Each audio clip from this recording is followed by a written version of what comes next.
60 KDUS Tempe Phoenix and KSLX HD2 Scottsdale Phoenix. Welcome everyone under the lights at Mountain America Stadium. Boy, look at this stadium. If you're not here, shame on you. There's a long history of this facility. This is one of the biggest games ever played here. This is the biggest game for these players, the biggest game for this city, the program, and even the valley. Go up and go get it, young man. What a catch. Intercepted. Buy your season tickets, because why would you not want to be in that environment? Arizona State Sun Devil football. Buy your season tickets now at sundevils.com. Live the horror at Universal Studios Hollywood Halloween Horror Nights. Select nights September 4th to November 2nd. Face your fears in post-apocalyptic LA in a haunted house based on the hit show Fallout and more. Event not recommended for children under 13. This is Ron. I'm the president of Alaskan AC.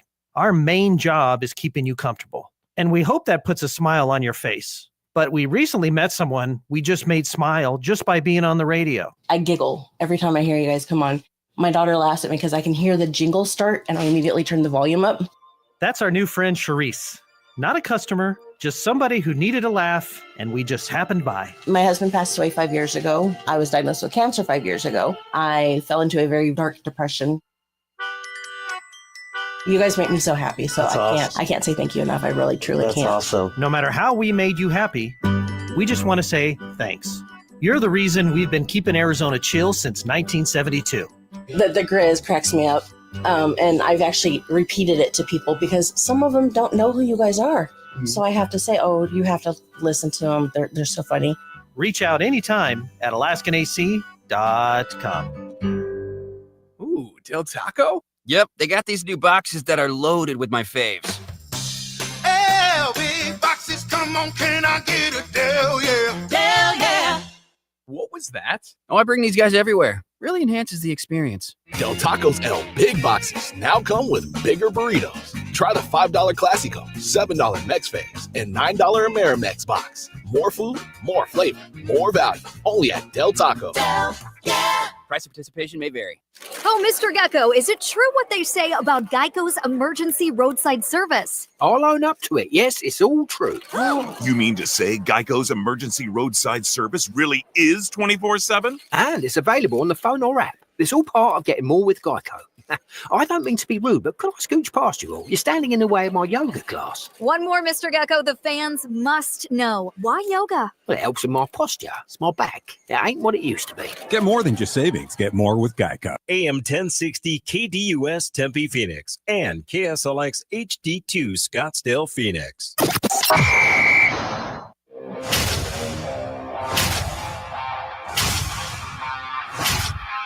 It's the lunch break.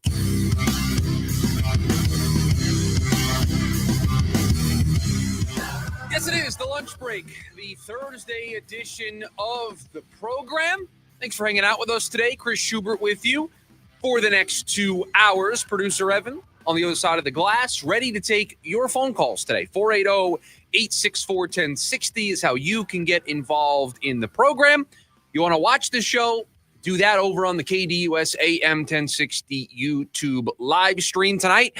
We flip the page. Week 3 in the NFL begins tonight. We'll start getting you ready for Cardinals 49ers here today on the show. But we have to start with what happened yesterday for the Arizona Diamondbacks. They had a chance. They didn't know it in the moment, but a chance was there with the Mets losing last night to get within a half game of a playoff spot. Unfortunately, it didn't go their way. And it's okay to say that, yeah, yesterday sucked. Time for our top story of the day. It's the Daily Special.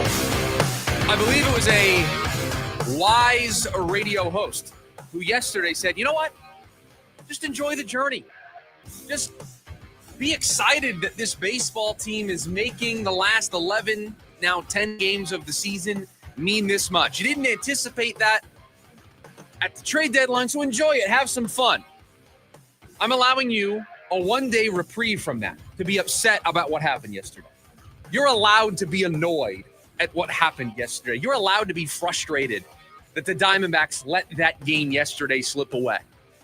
Absolutely brilliant pitching from Brandon Pfaadt.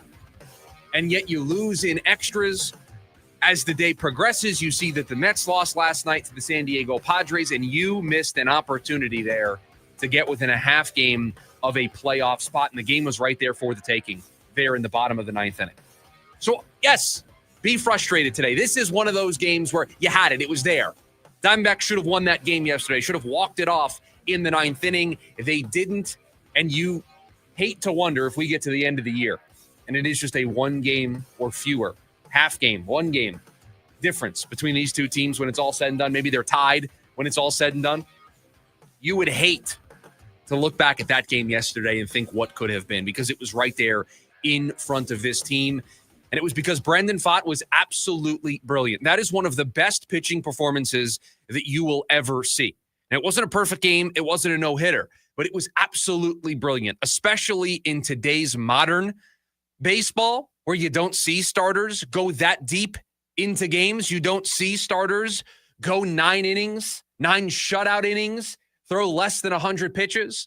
Us in the baseball world, us baseball nerds, we refer to that as a Maddox. 9 innings, no runs allowed, under 100 pitches. Why? Because Greg Maddux made it it was a day that ends in Y for Greg Maddux. He went out there and did that on a regular occurrence.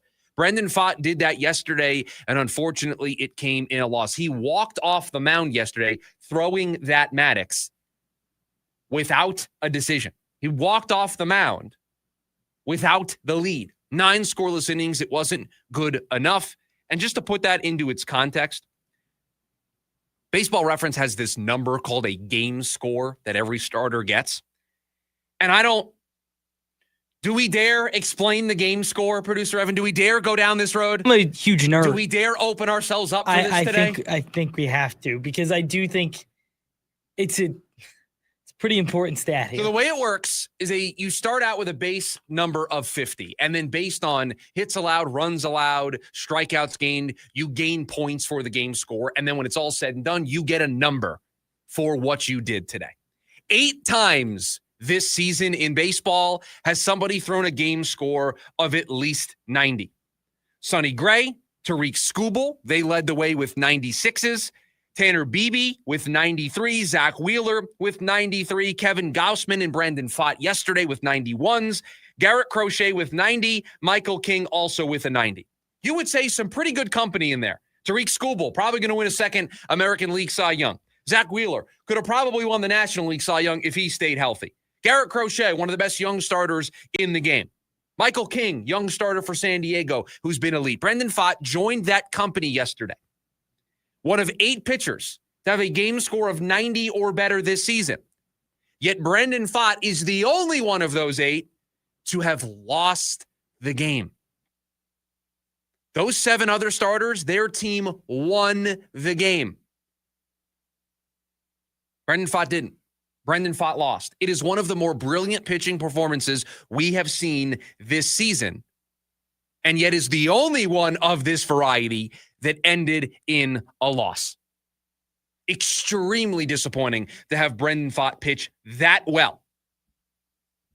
And it ended up leading to this team not being able to win the baseball game. And we can talk about the 9th inning here, because there is one decision that we discussed in the morning meeting, the pre-show meeting. We're wondering if it was the right decision or not, because the Diamondbacks loaded the bases in the bottom of the 9th. A 1-out triple from Corbin Carroll. They walked Gabby Moreno to set up the double play. Blaze Alexander was hit by the next pitch. You're in business. You're planning the parade, basically. We're going to win this baseball game. We're going to get out of here. We're going to support our guy. Pitched excellent for 9 innings. We're going to win this game 1-0, and we're going to put all the pressure on the Mets last night against the Padres. We're going to sweep this series. We're going to get out of here with another victory. It's going to be great. And then the decision was made. The decision was made to pinch hit for James McCann. Adrian Del Castillo, the lefty, was given the opportunity off the bench to come through in that moment. And I don't want to say that I think it was the wrong decision, because I don't know if it was the wrong decision. I understand all the reasons for doing it. You want the left on right matchup. You feel like all you need there is a deep fly ball to win the game. So you want to take that small little margin and go left on right instead of right on right.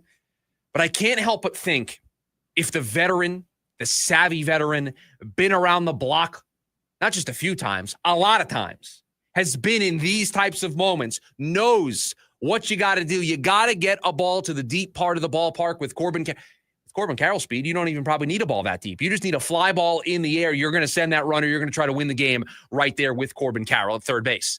So maybe you should have gone against the book, against the grain, and said, yeah, the left on right matchup mathematically is the right decision, but I'm going to go with the savvy veteran.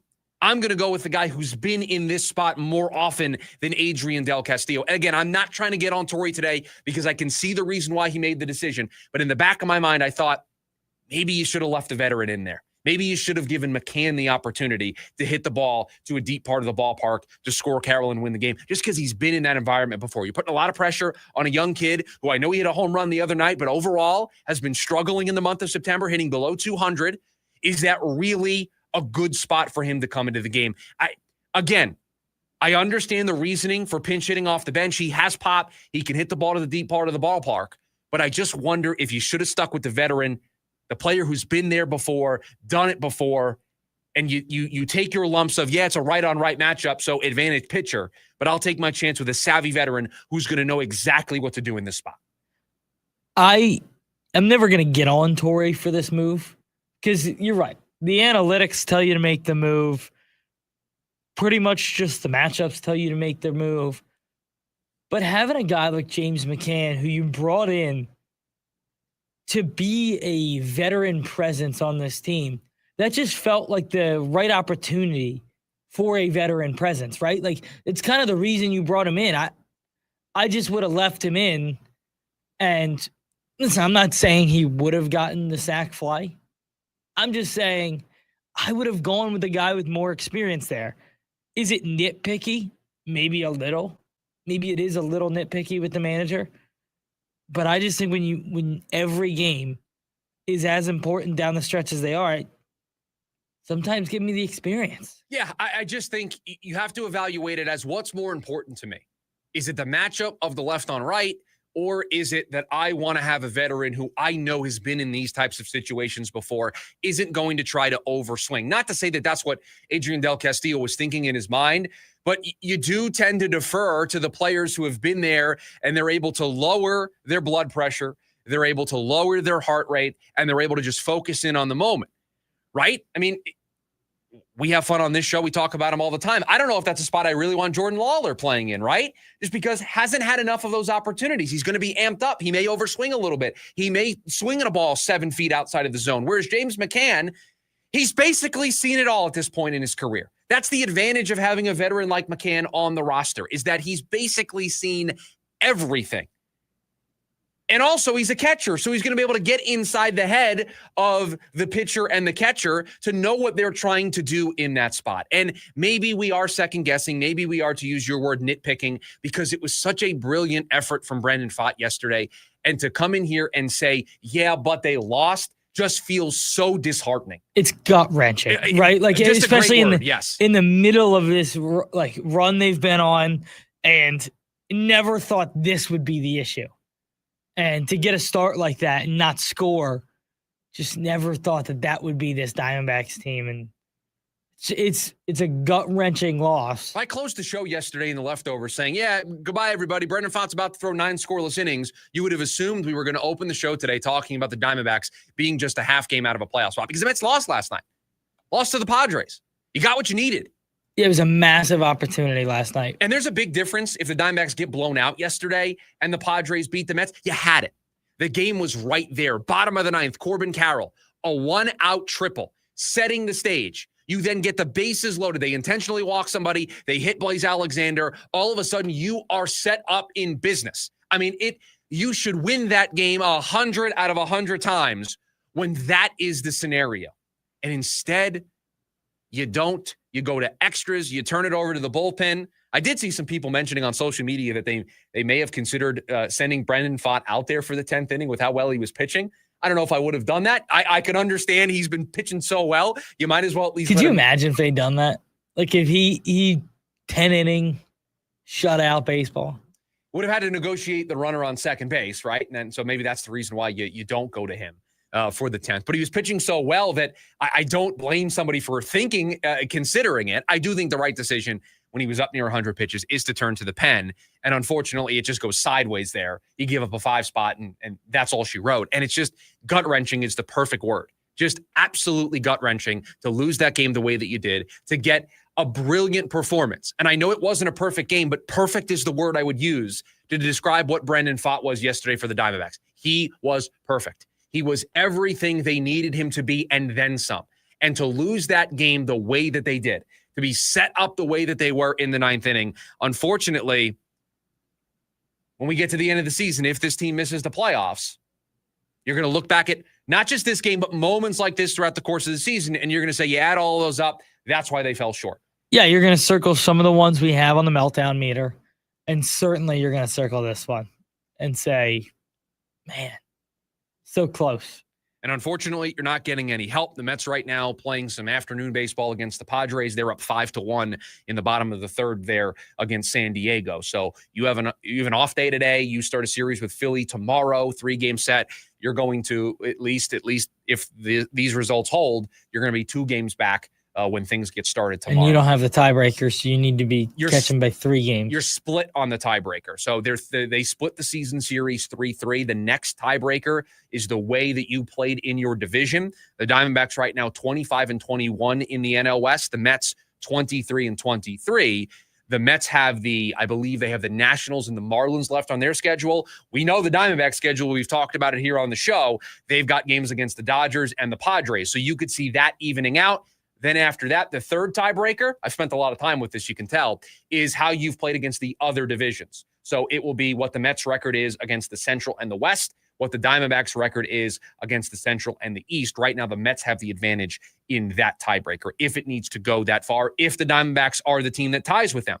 They got the Phillies, the Dodgers, and the Padres over their final 9 games. That is not an easy It's a road. hard stretch. And it's one of the hardest schedules here in baseball the rest of the way. So unfortunate that the game went the way that it did. And unfortunately, isn't that kind of symbolic of the way the season has gone for the Diamondbacks, that you have that type of performance and you're unable to get the win? File that one away with the 10-run inning that they allowed in Chicago, a game that they should have won, right? And they didn't. They've had some weird things happen to them this season. Brandon Pfaadt, a game score of 90. 8 pitchers have done that this season. The other 7, they've won. Brandon Pfaadt's the only one whose team didn't win that game. Just completely gut-wrenching that they were unable to get it done. We'd love to hear from you today on the show, where you're at with the Diamondbacks. Do you think they can still do it, or was yesterday the final straw for you? 480-864-1060. You can also hang out with us over on the KDUS AM 1060 YouTube live stream. Our buddy Brian over there says, how refreshing to see a pitcher under 100 pitches through 9. Why don't more pitchers concentrate on this efficiency? Brian, I would assume that most pitchers go into the start wanting to be this level of efficient. Doesn't always work that way. You see some teams take some really good at-bats. They're able to have a really good eye, lay off pitches outside of the zone, and that's how things go sideways. But a great day for Brandon Pfaadt. And then Mel over on the TikTok live stream. Not a fantasy question over on the TikTok stream today. It's very nice. If the Padres win today, do we still have a chance? Certainly, you're going to need the Padres to help you, but not going very well there in New York with the Padres and the Mets in action right now. We'll keep you updated on that score throughout the course of the game. When we come back, he's getting up there in age. I think he's 39 years old, but he might be their best defender.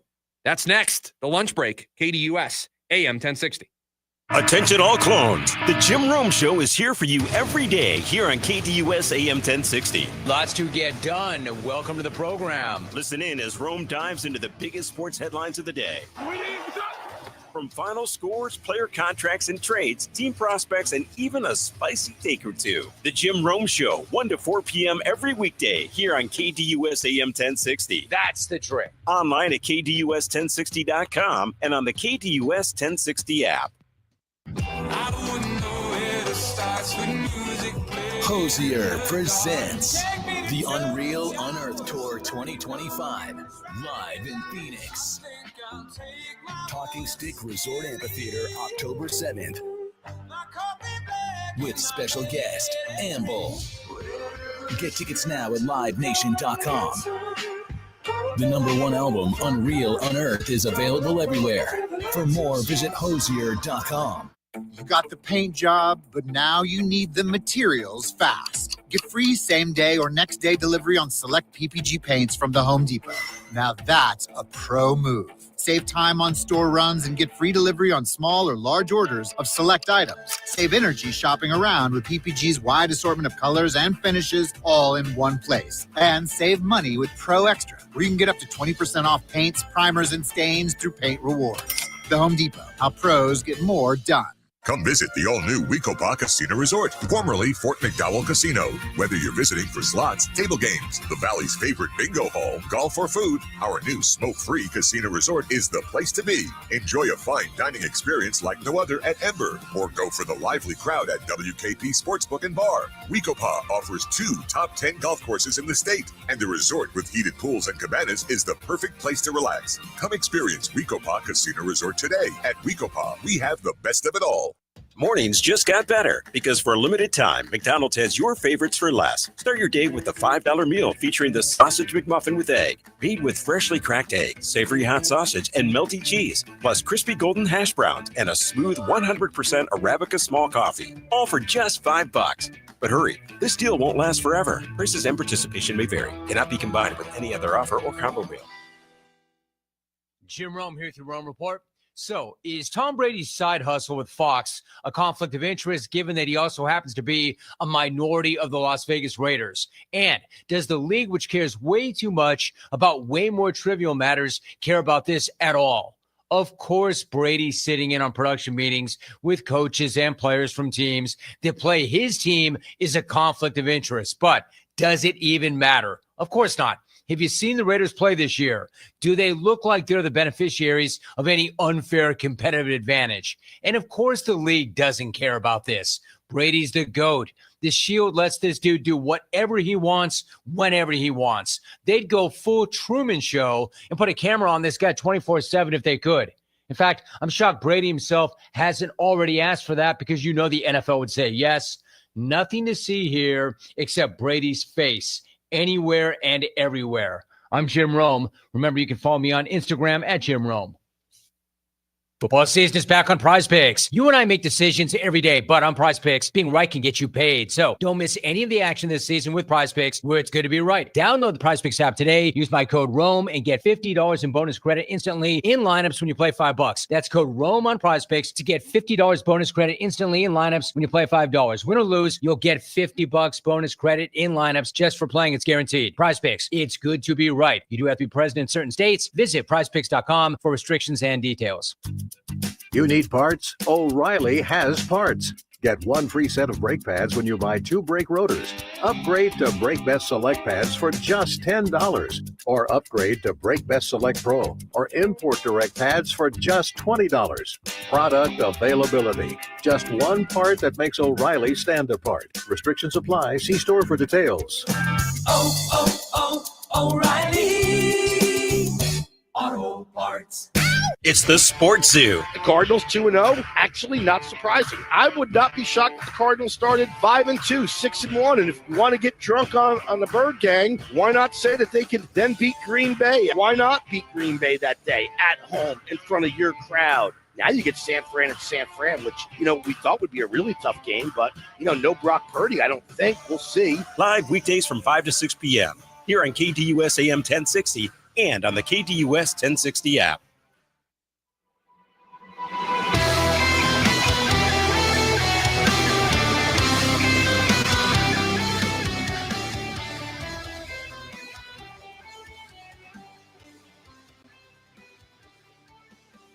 Good to see producer Evan make a hat change for today's show. The comments pointing out that we have ditched the Phillies hat. Now, was that in direct response to what everybody was saying, or was that the hat that you just picked up today for the show? I tend to match my hats to the outfit that I'm wearing. I have a blue hoodie on today, so I'm wearing a blue hat. My shoes have some blue in them. Depending on what I am wearing, the hat that I choose normally goes with it, but you got some pushback yesterday. Well, yeah, wearing and a Phillies hat. That hat is so nice, though, because it's a black hat with a white Phillies logo. So it goes with everything. Today, I went black hoodie, so I felt like I had more flexibility with the hat. So I went with the maroon ASU hat. Sparky on the front. We'll talk about ASU football here in about 10 minutes or so from now. I do want to talk about the ageless wonder that is Calais Campbell and just how great he has been so far through 2 games for this Cardinals defense. And there's a argument to be made that he is this team's best defender. And I don't think this was a fear among Cardinals fans because they knew Calais Campbell from his previous stint here. They love Calais Campbell for what he meant to this franchise when he was here last. But there does appear to be this trend, and we've seen it, right? AJ Green falls into this bucket. JJ Watt falls into this bucket. We go a little older. Emmitt Smith falls into this bucket of players towards the tail end of their career picking Arizona as just a nice little semi-retirement spot, right? If we want to go cross-sport, Madison Bumgarner wasn't the best version of Madison Bumgarner when he got here to the Diamondbacks. So there is this kind of, what's the word that I'm looking for here? There is this sort of feeling around Arizona, that connotation is the word that I'm looking for, around Arizona, that's just where you go when you still kind of want to play, you want to get a paycheck. Arizona will pay you. The weather's nice. You can golf all the time. You can kind of take it easy, still make some money, and you don't have to actually retire, right? That's kind of the narrative. Maybe that's a better word surrounding this team. That narrative doesn't exist around Calais Campbell because he has come here, this stage of his career. I don't think there's any argument. It's the back 9. It might be hole 16, 17, 18, but guess what? He's on the back 9. He may be on the back 3. He's still throwing darts. He's still landing it within 10 feet of the hole. We've got to look at birdie. That's how good he has been. He has a 71.6 PFF grade. That ranks 22nd among defensive linemen graded by PFF. They grade 120 of them. He's 22nd. He's top 5 on the Cardinals defense across the board in PFF grade. It's been excellent.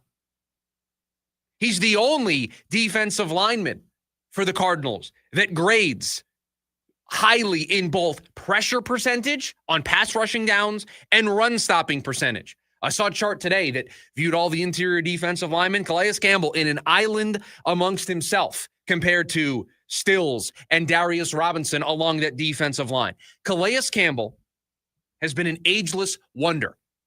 And he's not only providing the production, but he's providing the leadership.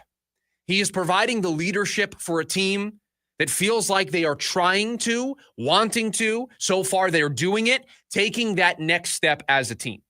2-0 to start the year, the first time they've done that since 2021. They're atop the division right now, 3-way tie, but they're atop the division right now. They're one of the last, 9 or 10 unbeatens in the National Football League. They are trying to get to a place that they have not been in a very long time. And Calais Campbell provides value to that, not just in terms of the production, but in terms of the leadership. You're getting both. You knew you would get the leadership. You knew you would get the mentorship for Darius Robinson, for Walter Nolan, for the young pieces in the corner room on this defense. You knew that was coming. You knew you were going to get that from Calais Campbell. I don't know if any of us expected him to still be one of the best defensive linemen in the sport. But through 2 weeks, he has been. And not just because he made the final play for the team on defense. He has been great against the run. He has been great at generating pressure. He has been great compared to the other defensive linemen. And I mentioned another defensive lineman there, comparing Calais Campbell to the rest of the group, because I want to have a Darius Robinson conversation here as well. Because for all the good I can say about Calais Campbell, it's the opposite for Darius Robinson. 22nd graded defensive lineman for Calais Campbell. How about 114 out of 120 for Darius Robinson? That chart that I mentioned showing how good Calais Campbell is at rushing the passer and stopping the run, Darius Robinson in the bottom left. Now, if you just looked at the chart, it would say he has a 0% pass rush win rate and a 0% run stop percentage. Is that good? I'm not sure. That's great. Can you check on that for me? Is 0% in both of those numbers what you want out of your defensive lineman? And I don't want to get on Darius Robinson, but this is why missing all that time last year hurts Darius Robinson. because this is basically an extension of his rookie season. He's basically still a rookie out there.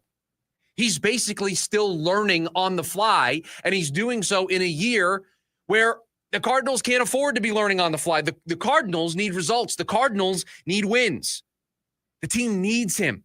They need him to be better than what those charts are showing. Now, I'm not giving up on Darius Robinson, nor should you. This is not a segment to talk about how great Calais Campbell is, how bad Darius Robinson is, and why you should give up on the youngster. But it's just making a note that Darius Robinson is basically still a rookie, and he's playing like it. He's playing like a player still trying to find his footing.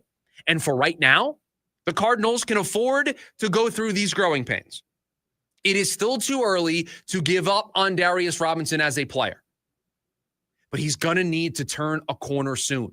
He's going to need to be better than what he has been through the first 2 weeks. He's going to need to start contributing because at some point the Cardinals are no longer going to be able to afford him to be this bad. Because we're talking about how great Calais Campbell is. Would anybody be surprised if he starts to slip as the season goes on just because of how old he is, just because of the number of snaps that he's playing? It wouldn't shock me if his numbers take a dip. That's when Darius Robinson needs to step up. That's when Walter Nolan needs to step up. And that really is the thing to keep an eye on. Because right now, they're just going to keep running Darius Robinson out there because they don't really have another option. But when Walter Nolan comes back, if we're still having this conversation, if we're still concerned about Darius Robinson, I hate to say it, but based on those numbers, he's a non-factor. He's a nobody out there.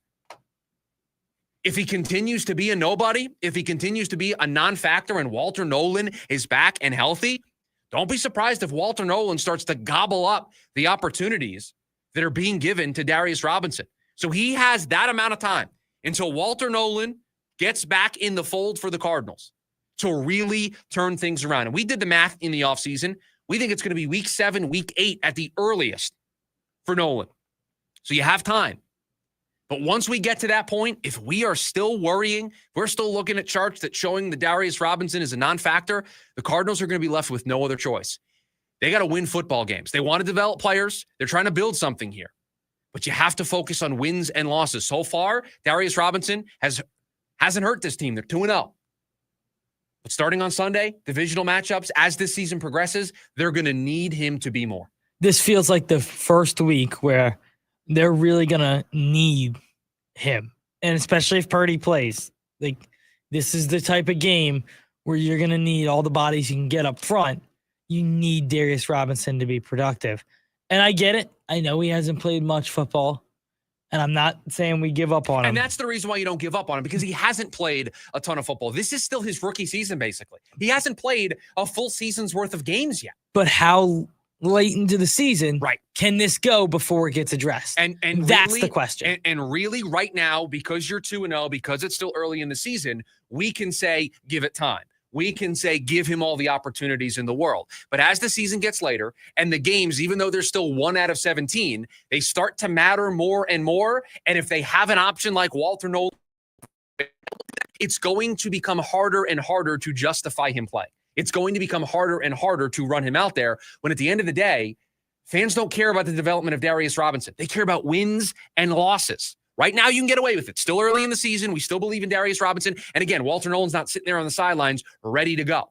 So you have built-in excuses for why we can accept these growing pains.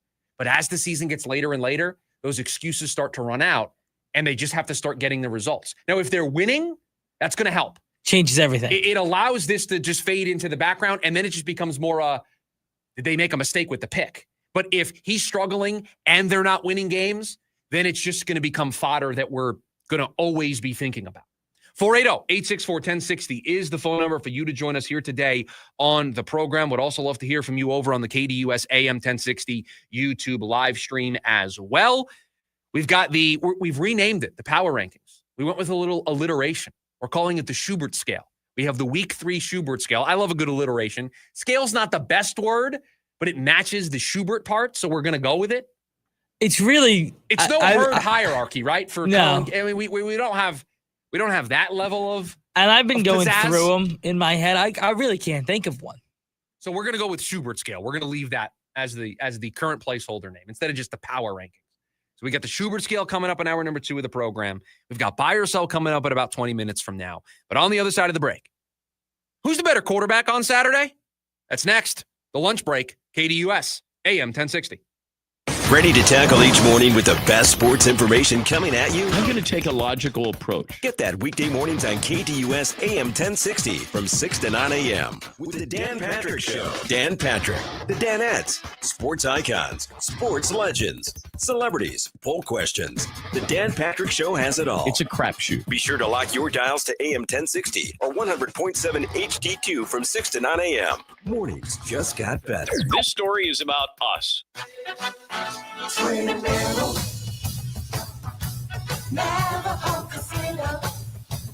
Cool off with a road trip to northern Arizona's beautiful AAA Four Diamond Resort.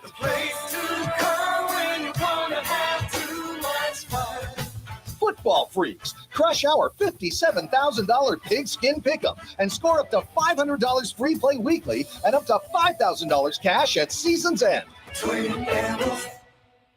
Swipe your Players Club card at any kiosk to make your picks. Tuesday, 8 a.m. through Sunday, 10 a.m. For the following week's games, 15 players will score cash or free play.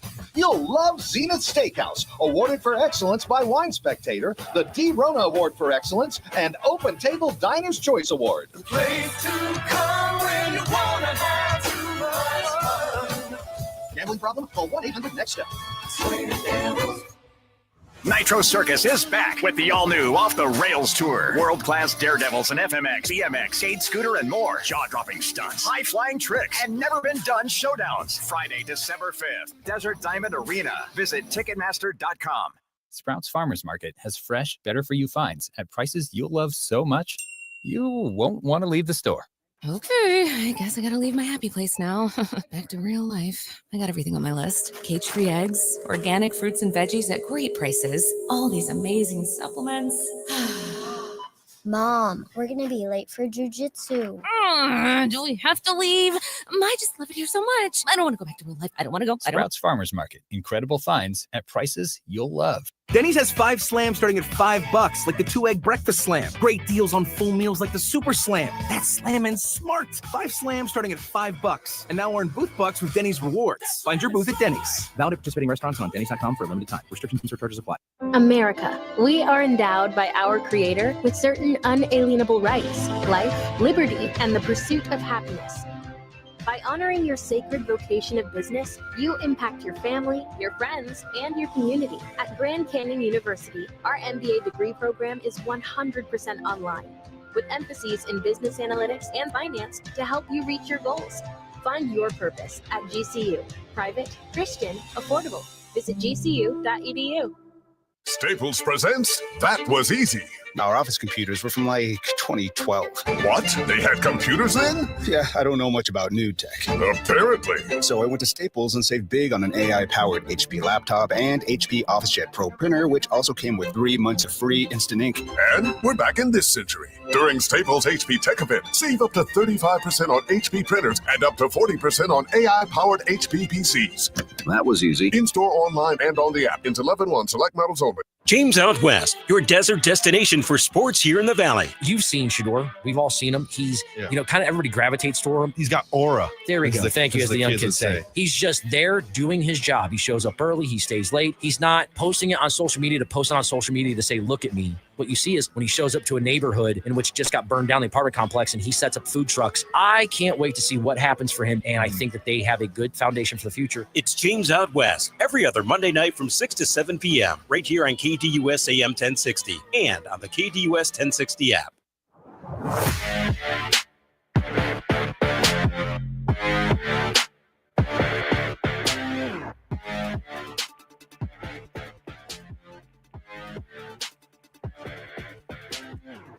Unfortunately, it's a pretty easy question to answer, the one that I asked going into the break.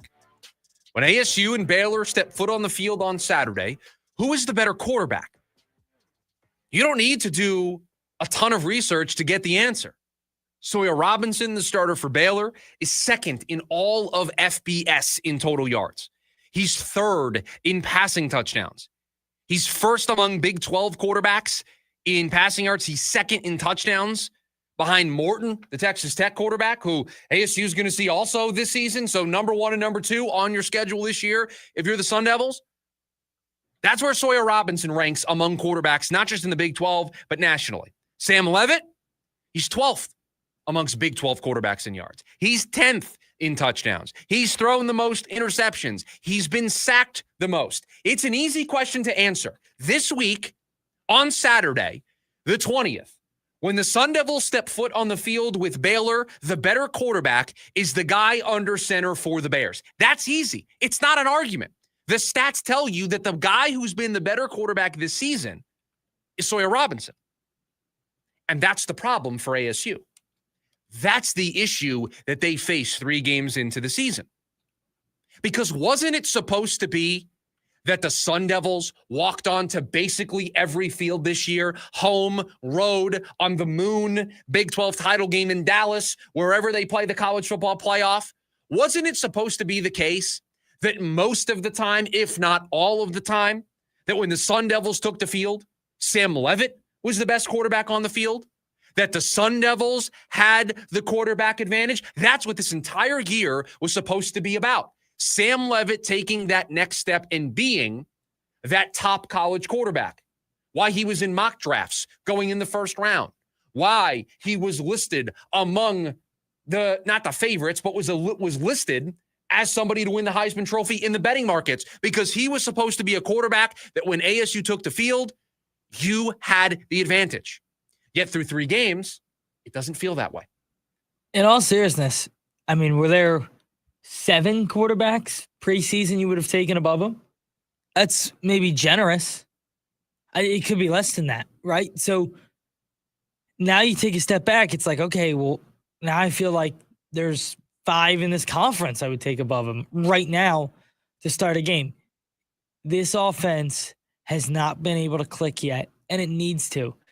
And on the flip side of that coin, Baylor, 90 points combined in the last 2 games. They've been excellent on the offensive side of the ball.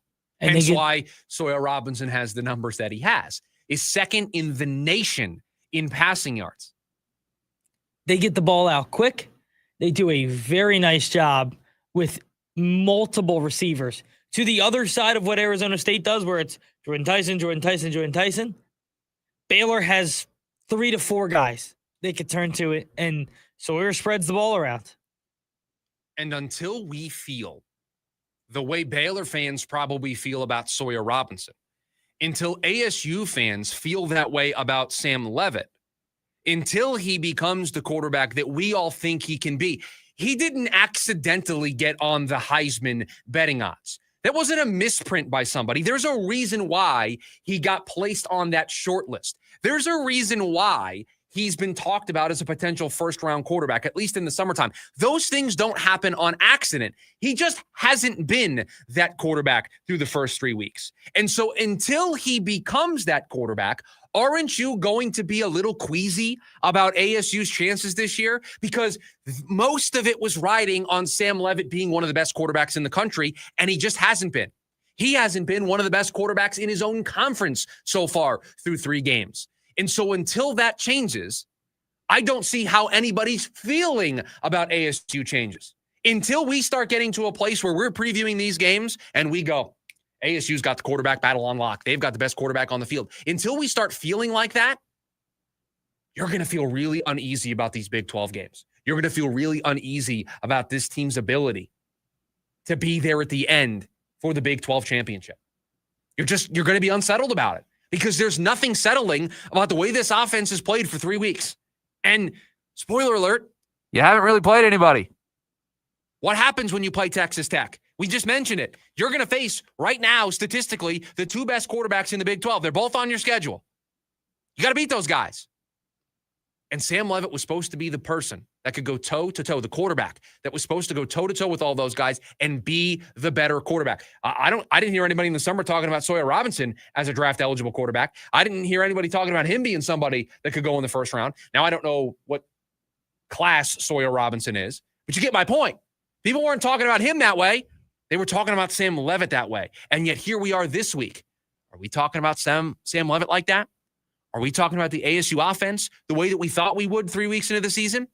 They just simply need to be better. He needs to be better. Now, the good thing is, I think everybody knows that. I think everybody understands that this team doesn't go anywhere until they fix this problem. And this really is the first chance to show that you fixed the problems of Mississippi State, because you didn't show us that against Texas State. I didn't feel it. Did any of you feel it? Did any of you feel differently about Sam Leavitt, the ASU offense, and where they could go this season after the Mississippi State game? Did the way they perform against Texas State make you feel any better? Didn't for me. So they have another chance this week against Baylor. But until the answer to who the better quarterback is on the field for these matchups consistently becomes Sam Leavitt, ASU is pushing a snowball up a hill right now. It is hard work for them to win football games if the answer to that question is always going to be the other guy. You're going to have to outgun Baylor. You're going to have to score them. It's the team that, we just said it, 90 points in their last 2 weeks. I can't stress that enough. And I know one of them, Stanford, but the other one's SMU, who was a playoff team last year, and they won the game 48-45. So if you're Arizona State, you're going to have to put up points this week. And for the first time in probably a year, a full season now, for the first time since like week 5 of last year, I don't think Arizona State has the better quarterback, and that's really concerning. Until that gets fixed, the feeling around this team this year won't change. And it will still be a feeling of the way we all felt after Mississippi State. That's the answer. I hate to make it as simple as that, but that's the answer. Until that changes, until the answer to that question is Sam Leavitt, it is going to be a tough year for ASU. Hopefully, Sam Leavitt can remind us of why we were talking about him in the summer as a Heisman candidate, why we were talking about him as somebody who could declare and get taken in the first round. Hopefully this week, he gives us that reminder. He tells everybody, you forgot about me, you're writing me off. Here's a reminder on the road against everybody's favorite quarterback in the Big 12 right now, Sawyer Robinson. 480-864-1060, the phone number for you to join us here today on the program. We wrap up hour number 1 here on the other side. Buy or sell, hottest takes in Sports Talk Radio. Producer Evan has them. We will get to them next. It's the lunch break, KDUS, AM 1060. On your ride home from work, join in on the Sports Zoo with Dave Rooster Beerstein. If we owned our own football team called the Angry Roosters, and we kept signing people to contracts, and they weren't honoring their contracts and kept demanding raises, at what point do we throw our hands up and just say no to everybody? We signed you to a contract. Play out your contract, and that's it. You earn a better contract on your next one, we'll pay you for that. Live weekdays from 5 to 6 p.m. here on KDUS AM 1060 and on the KDUS 1060 app. Phoenix, are you ready to ascend? Bring Me the Horizon, USA Ascension Program, Part 1. Every sky will build my friend. Taking over Footprint Center, October 2nd, with special guest Crawling from hell. Motionless in White, The Plot in You, and Amira El Fiki. On sale now at livenation.com. Bring Me the Horizon, presented by the Big Red Radio. A noisy garage door is a cry for help that often requires only simple maintenance. However, if left untreated, could lead to costly repairs. Hi, I'm Tommy Mello from A1 Garage Door Service. Don't wait until a simple garage door repair becomes a major problem. If your garage door is noisy, if bugs are getting in, or if it struggles to open, your garage door is in need of repair. From simple repairs to upgrades, it's A1 from day one. We fix garage doors fast and with quality parts designed to last a lifetime. Our springs, rollers, and openers are tested by running them up and down, open and closed, all day, 24/7, so you can feel confident with every A1 garage door repair. Replacing the bottom rubber on your garage door can have a huge impact on the number of bugs you see in your garage and in your home. Keep those creepy crawlers outside by calling A1 Garage Door Service today and receive the best service, best parts, and best warranty in the industry. A1Garage.com, A1 from day one. Call today and take advantage of our $29.95 tune-up special. Are you ready to score big with your finances? Right now, get $350 for opening a new MidFirst checking account. Just visit a branch near you or go online. Plus, register your MidFirst debit or credit card and enter to win a $1,500 shopping spree. No purchase necessary. The clock's ticking, so don't wait. Win big this season with MidFirst Bank. Visit midfirst.com for details. MidFirst Bank. True to you. Member FDIC. The Varsity Sports Show with Vince D'Alicio is your hub for everything high school and college sports. Join Vince and friends as they give you the full picture on student athletes and where they're heading. Live interviews with coaches across the valley. Asking some of the tough questions. Varsity recaps and in-depth interviews with tomorrow's sports stars. The Varsity Sports Show with Vince D'Alicio. Live every Saturday morning from 9 to 11 a.m. Here on KDUS AM 1060 and on the KDUS 1060 app.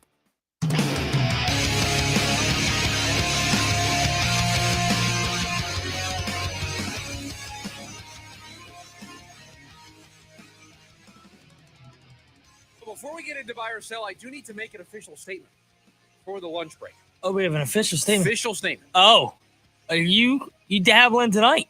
No, not that kind of official statement. Related to the picks. But no, I will save any decision that I make about tonight's game for the leftovers. Brian was hanging out in the YouTube side of things. Of course. And he made a comment that he thinks he's eligible for this week.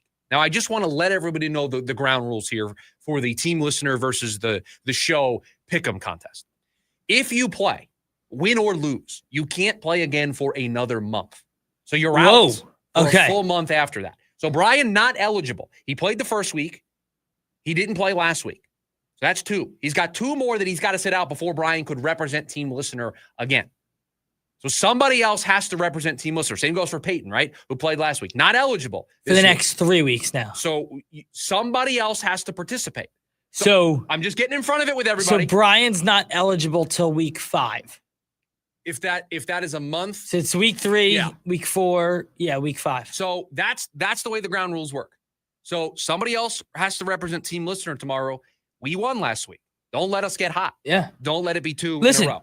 Don't let us get hot. Don't give us a free one. Right. Don't give us a free one. So team listener versus us, the lunch break in the pick'em contest. More information on that tomorrow, but all you really need is your picks and the phone number 480-864-1060 if you want to play with us tomorrow. But I want to get in front of it by letting everybody know somebody else has to represent team listener. Would love to see somebody else get involved. So you can do your research tonight and you can get involved tomorrow on the show. Okay? And by the way, you're allowed to have the same picks as us. It's very much allowed. I mean, not all of them, but we're allowed to overlap. There can be overlap. Now, in particular, we would love the listener to go first. We would love the listener to start things. And I saw what Brian said. It's not against Brian. It's just the rules of doing a contest. It's honestly, it's just funny. It's just the rules that we have to abide by. So you can't participate for another month after you are somebody that plays against us. So that's the way it works. So if you want to represent team listener, make sure you're hanging out with us tomorrow when we do that on the show. We will wrap up hour number 1 with the program. A little buy or sell. Hottest takes in sports talk radio. Producer Evan has them for us.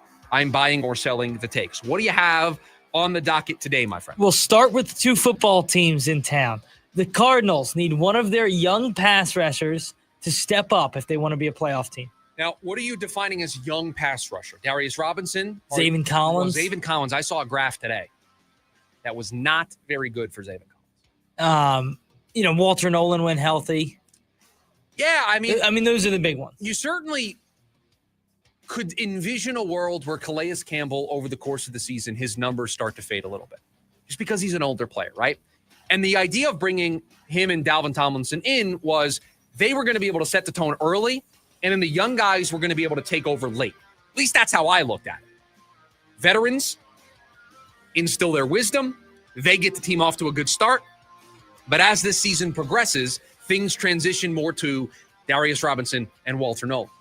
Well, in order to make that seamless handoff, you need Darius Robinson and Walter Nolan to be in a position to contribute. Now, I don't mean to be this guy, and I didn't say it when we were talking about it earlier, but can't you see the same thing that's going on with Darius Robinson happening for Walter Nolan, where it's a slow start? Certainly. And so they're going to need those guys to step up.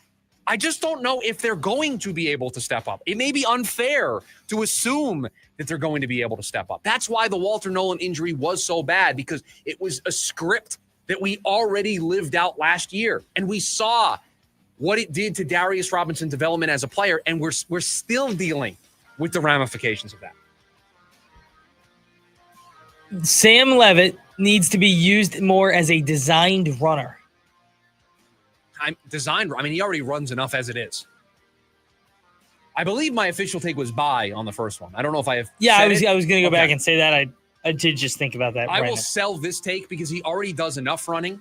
They need more of a passing game. That's what they need. As a running team, though, would you like to see him keep some of these read options? Obviously, scored on the first game. I mean, sure. If the play calls for him to keep it, I would like to see him keep it, but don't force it. Okay. Brandon Pfaadt's start last night gets you excited about what the D-backs rotation could be in 2026. I mean, you certainly that's a high bar to clear, right? I don't know if he's going to be able to do that every time out. Feels unreasonable to assume 9 scoreless innings is going to be the new bar for Brandon Pfaadt, but I think it was a reminder of the potential. It's a reminder of what it can look like when everything is working for him. And it does allow you to feel a little bit better about him taking up one of the top spots in this rotation next season, knowing that they're going to need 2 more starters. And you certainly, from a confidence perspective, want Brandon to finish on the best note possible going into the offseason because it's been a shaky year for him. And so the fact that he's going to be able to potentially end with one of these types of starts being the lasting memory that he has, it is nice. There's a conspiracy afoot in the chat. I'm seeing this. John wants Brian to give him his picks so that he can call in and give the picks. John, you can't think for yourself. John, just make 3 picks. John, just make 3 picks. Just make 3 picks. Go with your gut. Team listener, is that soft as a group? They got to band together. They only want Brian's picks?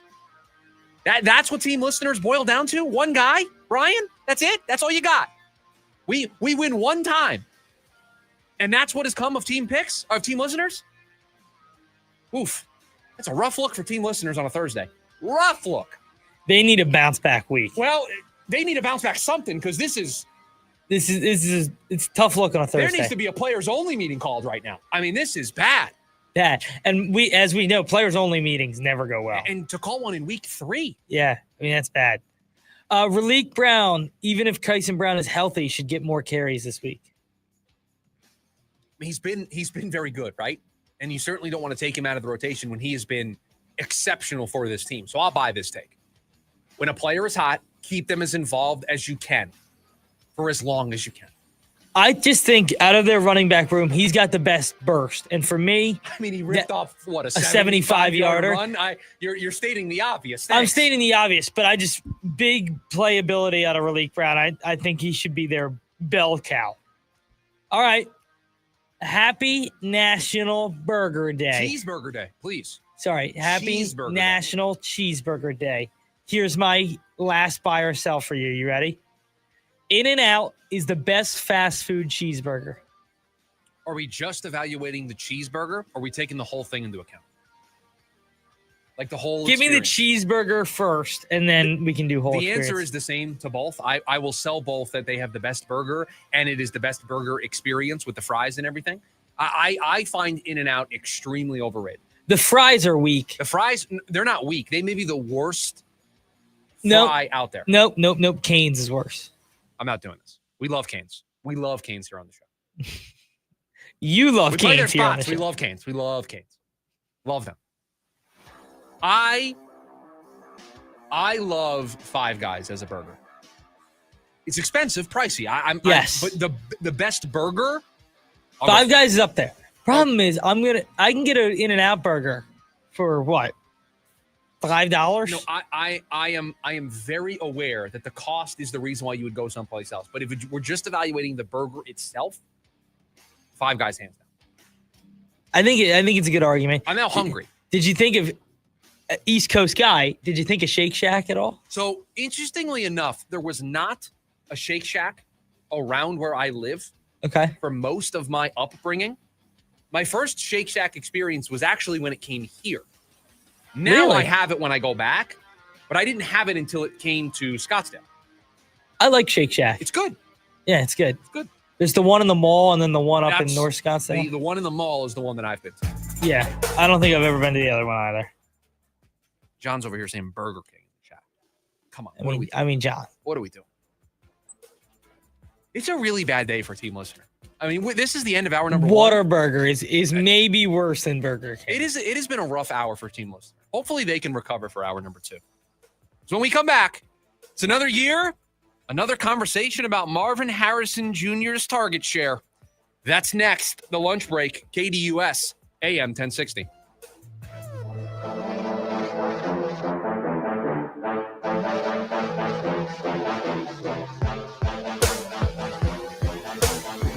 AM 1060 KDUS Tempe Phoenix and KSLX HD2 Scottsdale Phoenix. Phoenix, celebrate culture, community, and football. Join Phoenix Rising on Saturday, September 20th at 7 p.m. for Hispanic Heritage Night as they face off against Loudoun United FC. The first fans through the gates will receive free Rising maracas while supplies last. And the night features live mariachi bands and a special menu honoring the flavors of the valley. Tickets start at just $15. Get yours now at phxrisingfc.com. Color, culture, rising together. Jaw-dropping stunts, high-flying tricks, heart-pounding excitement. Nitro Circus is back. The all-new off-the-rails tour. Gravity-defying thrill seekers and world-class daredevils at the top of their game. FMX, BMX, skate, scooter, and everything in between. Experience all new competitions that pit the best against the best in never-been-done showdowns. Nitro Circus. Friday, December 5th. Desert Diamond Arena. Join the action at Ticketmaster.com. I'm Bree. Hi, I'm Sean. And we are the Berquist family. We are repeat Fulton customers, and we've lived in a Fulton community for 6 years. We had been looking for a home, and so we walked into the Fulton community, and we were just absolutely blown away. When we walked into the model home, we noticed the high ceilings, the beautiful kitchen, the flooring, and the floor plan. We knew it was a place where we were going to raise our family. And on top of that, we have a swimming pool and a good location here. When you say the word community, you have to be able to see it and feel it. And so when you have your neighbors, you feel that community because you become friends, and it even feels like family, like a family community. And that is something that is priceless and can last a lifetime. We absolutely would recommend a Fulton home to our friends and family. Fulton Homes. You're proud to own, we're proud to build. Hi, I'm Dustin, your friend and jeweler at Shane Company. As director of diamond sourcing, it's my job to make sure every single diamond is worthy of a Shane Company engagement ring. Our team travels the world to see diamonds in person and handpick each one. That type of dedication only comes from working for a company that's been a family business since 1929. No matter your budget, your diamond is guaranteed to be the most beautiful because a friend wants you to pick from only the best. Drop by your store or shaneco.com and see for yourself. Shane Company, your friend and jeweler. Jack here. My bonus Jack combo starting at $3.99 comes with fries, a drink, and a burger with 1, 2, or 3 patties. It's a meal that'll actually make you happy. Starting at $3.99. Get so much more. Welcome to Jack in the Box. Plus tax, limited time only. Price and participation may vary. AM 1060 KDUS Tempe Phoenix and KSLX HD2 Scottsdale Phoenix.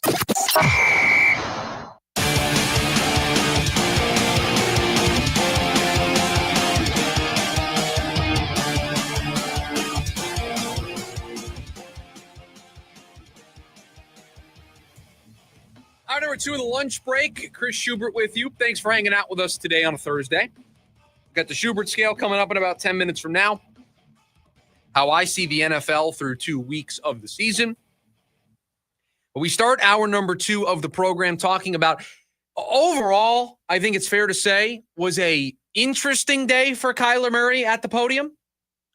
Producer Evan, do we think that's a fair word to describe what Kyler's day was like yesterday? Yeah.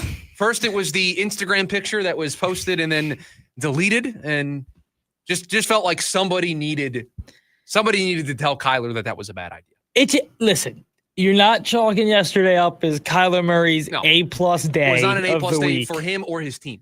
No, just not by any means. And for those of you who maybe didn't see it, Kyler posted and then deleted a photo of him in a Michael Vick Virginia Tech throwback jersey with. While I believe that's his dog, there was a dog in the picture. Him holding his dog. It's just not the best look optically. No. Don't do that. I get it. I understand that Michael Vick served his time actually does some good things for the dog community now. I'm also not surprised that people were upset by the photo, right? I can hear both sides of the argument. Just don't put yourself in that situation. He had to explain it at the podium, just wasn't necessarily the best start to the day. But that's not the thing we're talking about right now. The thing we're talking about right now is the comments that Kyler made about Marvin Harrison Jr.'s targets so far through 2 weeks. And the quote from the quarterback of the Arizona Cardinals was, quote, "There's only one ball, and I've said before, I wish I can get all my guys 10 or more targets. Sometimes Marv's going to get 10, and other times he'll get 3. It is what it is." This has generated quite a bit of conversation on social media today.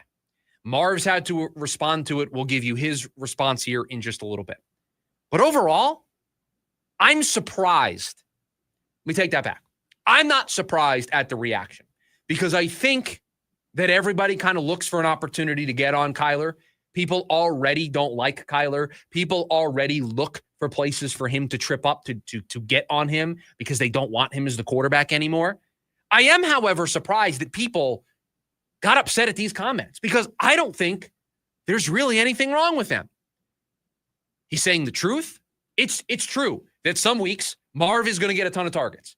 Some weeks Marv's going to have great games. Other weeks he's not because of the way the defense game plans, the way the offense game plans, the way the game script plays out. If the Cardinals go up early on the backs of their defense scoring touchdowns, they may not throw the ball as much. So you're going to run the ball. And so the numbers are going to look the way that they're going to look. He's telling the truth.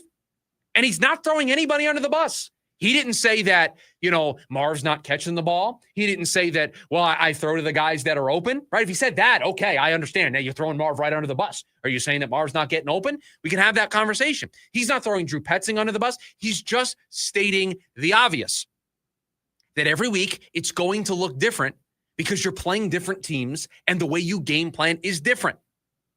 I don't know why people are upset at this. Now, producer Evan in a morning meeting kind of pushed back against me. He understands why people are upset. Do you want to attempt to convince me for the second time today as to why these comments are making people so upset? Because I can't see it. Again, it's not about what he says. Almost. Isn't it isn't. The offense looks as bad as it does. They can't run the ball. They can't really throw the ball. And let's be honest, they're at a position where they drafted a receiver 4th overall.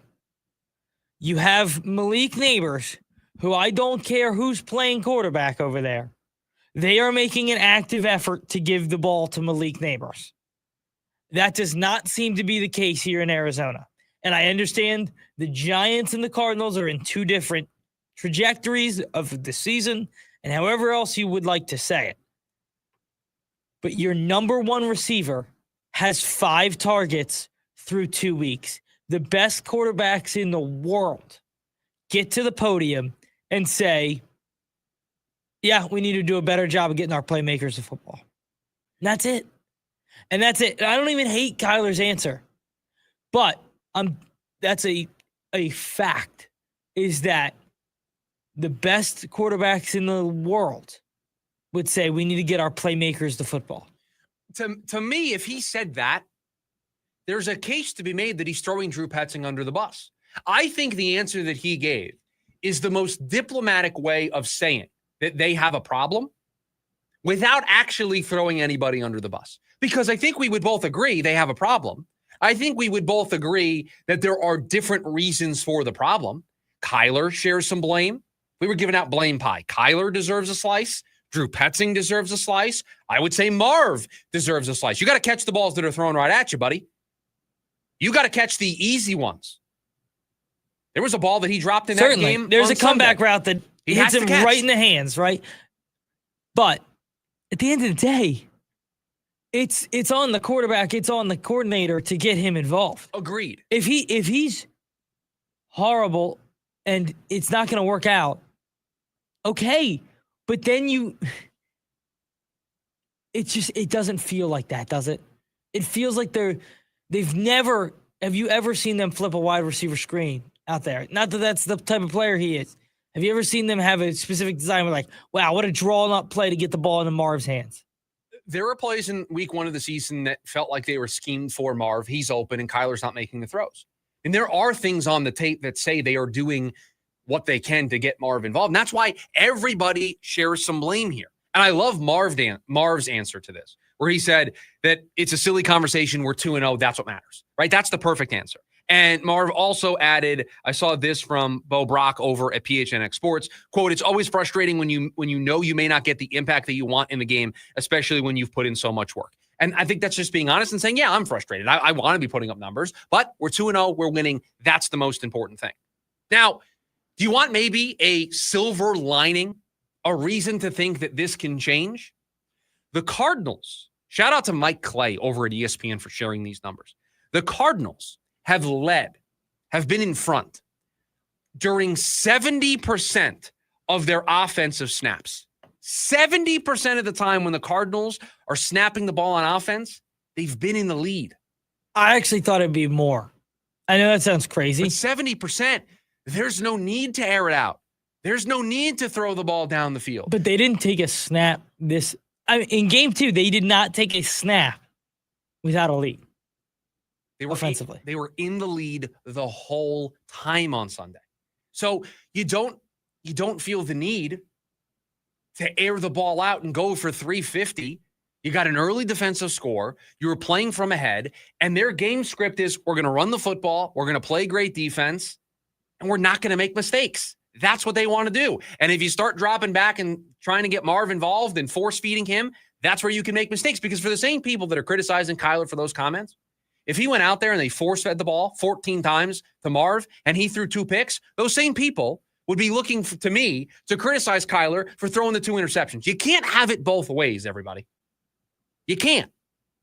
This offense has its fair share of problems. We're going to talk about it a little bit later on in the hour, that they don't have any explosive plays. How do they get back? Not get back. How do they find explosiveness in their offense in the first place? So I get it. This offense isn't perfect, but we know with who the head coach is, the way they want to play. They want to get a lead, and they want to sit on that lead. They don't want to do what Baltimore did. They don't want to do what Buffalo does. They don't want to run up the score and go up and down the field and pass the ball all over the place. They want to score. They want to score early, and then they want to grind the game to a halt. That's what they want to do. And so when 70% of the time they're leading, they're going to be able to fall back into exactly what they do as a team. Now, if you adjust for game script, if you adjust for where teams are at in the game, the Cardinals have the 4th pass heaviest offense when you adjust for game script. So the way you interpret that number is if they're in a closer game, if they aren't running away with it like they were against Carolina, they throw the ball a lot. They just need to get more time where it's a close game, and they need to throw the ball. That's the key word here. Need to throw the ball. They haven't had a ton of game time so far where it has been absolutely necessary to throw the football. They can lean on the run game. They can lead on checking it down. They don't need to take too many deep shots. And so it's why they don't have big explosive plays. It's why Marv doesn't have the number of targets. Now, I think we would all agree that Marv getting more targets is in the best interest long-term for this offense. Long-term, fixing some of the concerns that we have. Certainly. But I don't have a problem with what Kyler said. He didn't take a shot at anybody. He's telling the truth. He's telling it like it is. I don't think this is some gotcha against Kyler Murray. Trust me, early on in his career, there have been plenty of gotcha moments for Kyler Murray at the podium. I don't think this is one. It's not. I stand by almost to what we always say. It's about how it looks. And the offense looks bad. And the answer isn't exactly what you want to hear. And for a guy who's in year 7 and hasn't made that jump, and for an offense that looks stagnant again, except this time it feels like they actually can't run the ball as well as they did last year, I understand why people are upset, especially when you spent the 4th pick on a receiver who you have 5 targets to in 2 weeks. I understand people being upset. But this comment isn't Kyler saying, we don't care about Marv. Who cares? That's not what he's saying. I would understand if the comment gave off that type of vibe, in addition to everything that you're saying, in addition to what Malik Neighbors is doing in New York, in addition to an offense that's stuck. That's not what this comment was. I am legitimately surprised that this blew up the way that it did yesterday. I saw a lot of people criticize it, and I was like, really? This is what we're criticizing Kyler for? I think it's, as much as it is what he said, it's about the actions. And again, to go back to Malik Neighbors, I mean, that offense has had a merry-go-round of quarterbacks since he's gotten there. Daniel Jones, Tommy DeVito, Drew Lock. Did they ever have problems getting him the ball? No. And same with Brian Thomas Jr., right? Like, the same conversation we have about Kyler is the conversations they have about Trevor. Do they ever have a problem getting, take this week out? Obviously, this week was very bad, but last year, did they ever have a problem getting the ball to Brian Thomas Jr.? No. And so that's where it lies. Like, you have these massive problems. You see other teams have success, and it just feels like in that answer, like, yes, he's admitting they have a problem, but he's not really doing it. It's saying, well, sometimes the game goes other ways. Sometimes it comes to Marv. No, that's not true. It has never come to Marv. That is the point. I hear you. But this isn't the Baltimore Ravens offense. This isn't Buffalo. They're never going to do that. If you want to make the argument, then they shouldn't have taken a wide receiver number 4 overall, then I'll hear you. But you took a receiver number 4 overall for an offense that, let's face it, doesn't want to air the ball out a whole bunch. Do they want to drop back the way Russell Wilson and Dak Prescott were dropping back on Sunday? Absolutely not. They just don't. That's not the team they want to be. They want to be the Philadelphia Eagles. I've got a great stat coming up. I'm not going to give it away. I have a great stat about the Philadelphia Eagles offense so far this season. That's who this Cardinals team wants to be. The Eagles don't throw the ball, ladies and gentlemen. The Eagles aren't throwing the ball all over the place. They've got A.J. Brown and Devonta Smith. They actually have a wide receiver too. Yeah. They're not throwing the ball to the level of the rest of the league. But their players go to the podium and say, we need to get our best players involved. They are also have, like, it's so different almost. It's just this passing game for the Cardinals needs to get their best player involved. And I'm not saying that it doesn't for the Eagles. It certainly does. I agree with everything you're saying. I just think the hatred being thrown towards Kyler for what he said yesterday is just misguided. Yeah, and I think most of it is pent up about how the offense is run, and then the answer isn't perfect. So it comes out in he has a press conference, he has an answer. Let's give it. But there's a lot of pent up anger for now a year and 2 games where they have not really had a single game where we've game planned to try to use Marv as the main key focus of our offense. But the answer is perfect for the way the Cardinals want to play football. Just a reminder, that answer is perfect for how the Cardinals want to play. Just remember, that's exactly what Jonathan Gannon wants this team to do. Not force it, control the time of possession, limit the number of opportunities that the other team gets, lean on the defense, lean on the running game. That's who they want to be. Yeah. So that quote is a direct reflection of how Jonathan Gannon wants this team to play. I get it. You want Marv more involved. You probably have Marv on your fantasy team. Trust me, on this show, we predicted a career year for Marv. We predicted a 1,000-yard season. I don't feel great about the prediction 2 weeks in. No, he's not going to have 1,000 yards. But they are 2-0. And so if they keep winning, are they really going to be interested in making wholesale changes? I don't think so. 480-864-1060 is the phone number for you to join us here today on the program. When we come back, it is the post-week 2 edition of the Schubert Scale. My top 5 teams in the NFL after week 2. We'll get to it next. It's the lunch break, KDUS, AM 1060.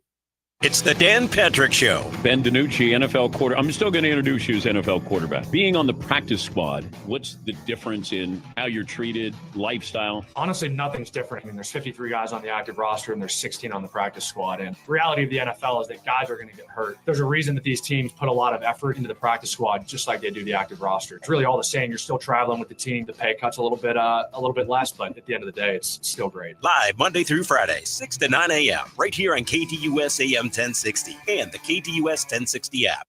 Water is Arizona's most valuable resource. And for over a century, Phoenix has led the way in providing reliable water services. Wherever you call home in Arizona, we all share the responsibility to conserve for tomorrow. Watch your water use, especially outdoors. Consider desert-friendly landscaping and water-saving appliances. Together, small changes can make a big difference. Learn more at phoenix.gov/water and help secure Arizona's water future. This message is sponsored by the City of Phoenix Water Services Department. I was in a wreck. I need a check. I was in a wreck. I need a check. I was in a wreck. I need a check. I'm Kevin Rowe from Lerner & Rowe, and we've been serving Arizonans for 20 years. Make the best choice after an accident. Call 977-1900. That's 977-1900. Lerner & Rowe is the way to go. Call 977-1900. 977-1900. Every day begins with the promise of something new, a new perspective, a fresh start. At Banner Health, right here, right now, we're pioneering new ways to treat cancer with our own immune systems. We're among the first to treat Parkinson's with a patient's own cells. And we're a world leader in artificial heart implantation, all while training over 1,300 doctors every year. Impressive, right? It's just another Banner day. Banner Health. We are getting ready to crown a champion. Championship weekend is coming back to the desert. Let's get this party started. 4 title races in 3 days means there will be a buzz in the air all weekend long. Whether from the grandstands, the infield experience, or the hillside, this is your chance to witness history and make championship caliber memories for the whole family. NASCAR Championship Weekend at Phoenix Raceway, October 31st through November 2nd. Get your tickets now at phoenixraceway.com. Ticketmaster, the official ticketing partner of NASCAR. I'm Dan Patrick, and this is Above the Noise. The Dodgers are sitting at 84-67, and on paper, with a payroll brushing up against $350 million, that feels like a letdown. But much like NBA teams that treat the regular season seeding as a little more than a tune-up for May and June, you get a sense the Dodgers are quietly pacing themselves for October. Yes, the injury bug has done some damage there, but the win total isn't as gaudy as fans might prefer. But this team doesn't lack for firepower. Not when Shohei Ohtani is finally hitting his stride, putting together 5 no-hit innings on the mound and hitting his 50th home run at the plate. That's the frightening part. The record is merely average by Dodger standards, and the roster anything but. If Ohtani stays hot and they get a little healthier, nobody's going to care what the standings look like in mid-September. I'm Dan Patrick, and this is Above the Noise.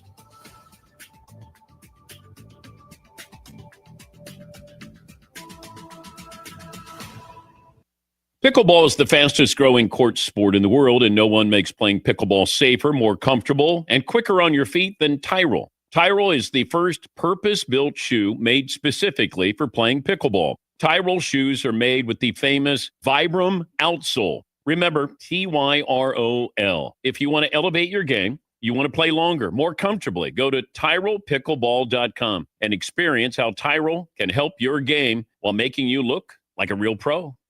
Whoa! Jason Kelsey just found out that NFL Sunday Ticket now lets you subscribe month to month. Yeah! He just realized you can join and cancel anytime. Ha-ha! Now that's what I'm talking about. Now he just found $1 in the sofa. Yeah! And he just saw a great parking spot open up. Look, just because Jason's easily excited doesn't make NFL Sunday Ticket month to month any less great. Right, Jason? Yeah. Get NFL Sunday Ticket month to month and cancel anytime. Woo! Sign up at NFLSundayTicket.com. Renews every month during the 2025 regular season. Cancel anytime. Terms and embargoes apply. No refunds. Commercial use excluded. Attention all clones. The Jim Rome Show is here for you every day here on KDUS AM 1060. Lots to get done. Welcome to the program. Listen in as Rome dives into the biggest sports headlines of the day. From From final scores, player contracts and trades, team prospects, and even a spicy take or two. The Jim Rome Show, 1 to 4 p.m. every weekday here on KDUS AM 1060. That's the trick. Online at KDUS1060.com and on the KDUS 1060 app.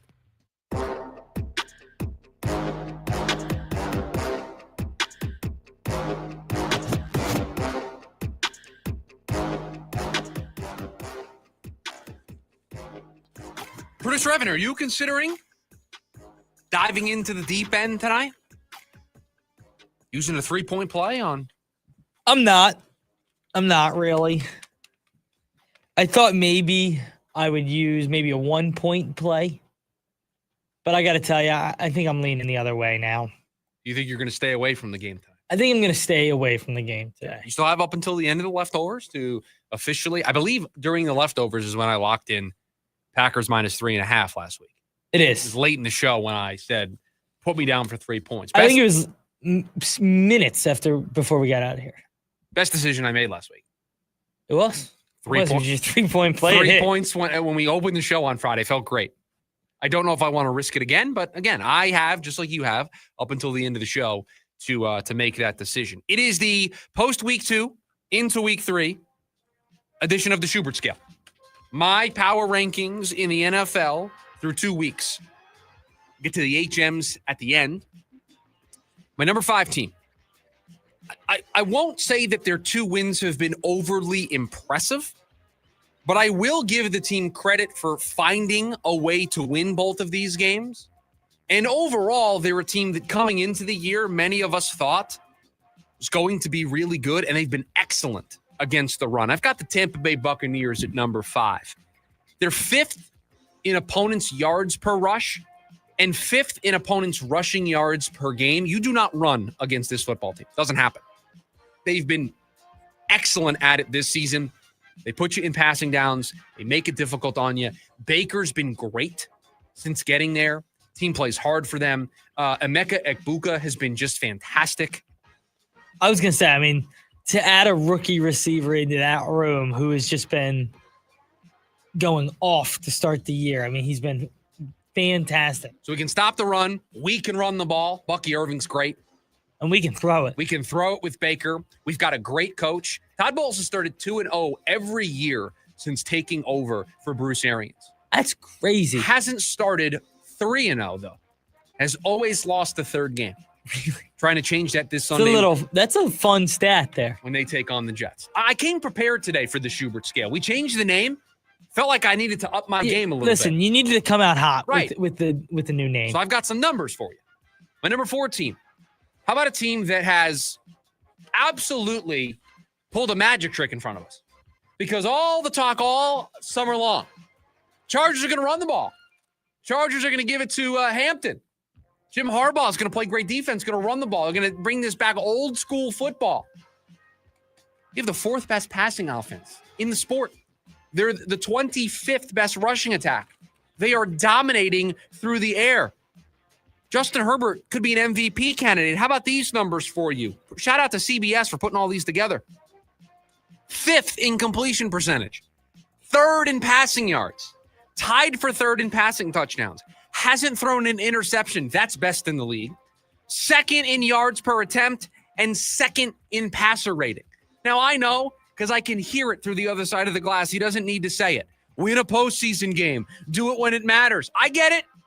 But Justin Herbert is playing like one of the 5 best quarterbacks in the game. And I'll tell you this, with Joe Burrow sidelined, there's certainly a pathway for Herbert to make his presence known. And through 2 weeks, he is doing it. The Chargers pulled a magic trick on all of us. They're throwing the ball more than we thought. They're throwing the ball more than anybody else in the league over expected. Their passing attack has been insane so far this season.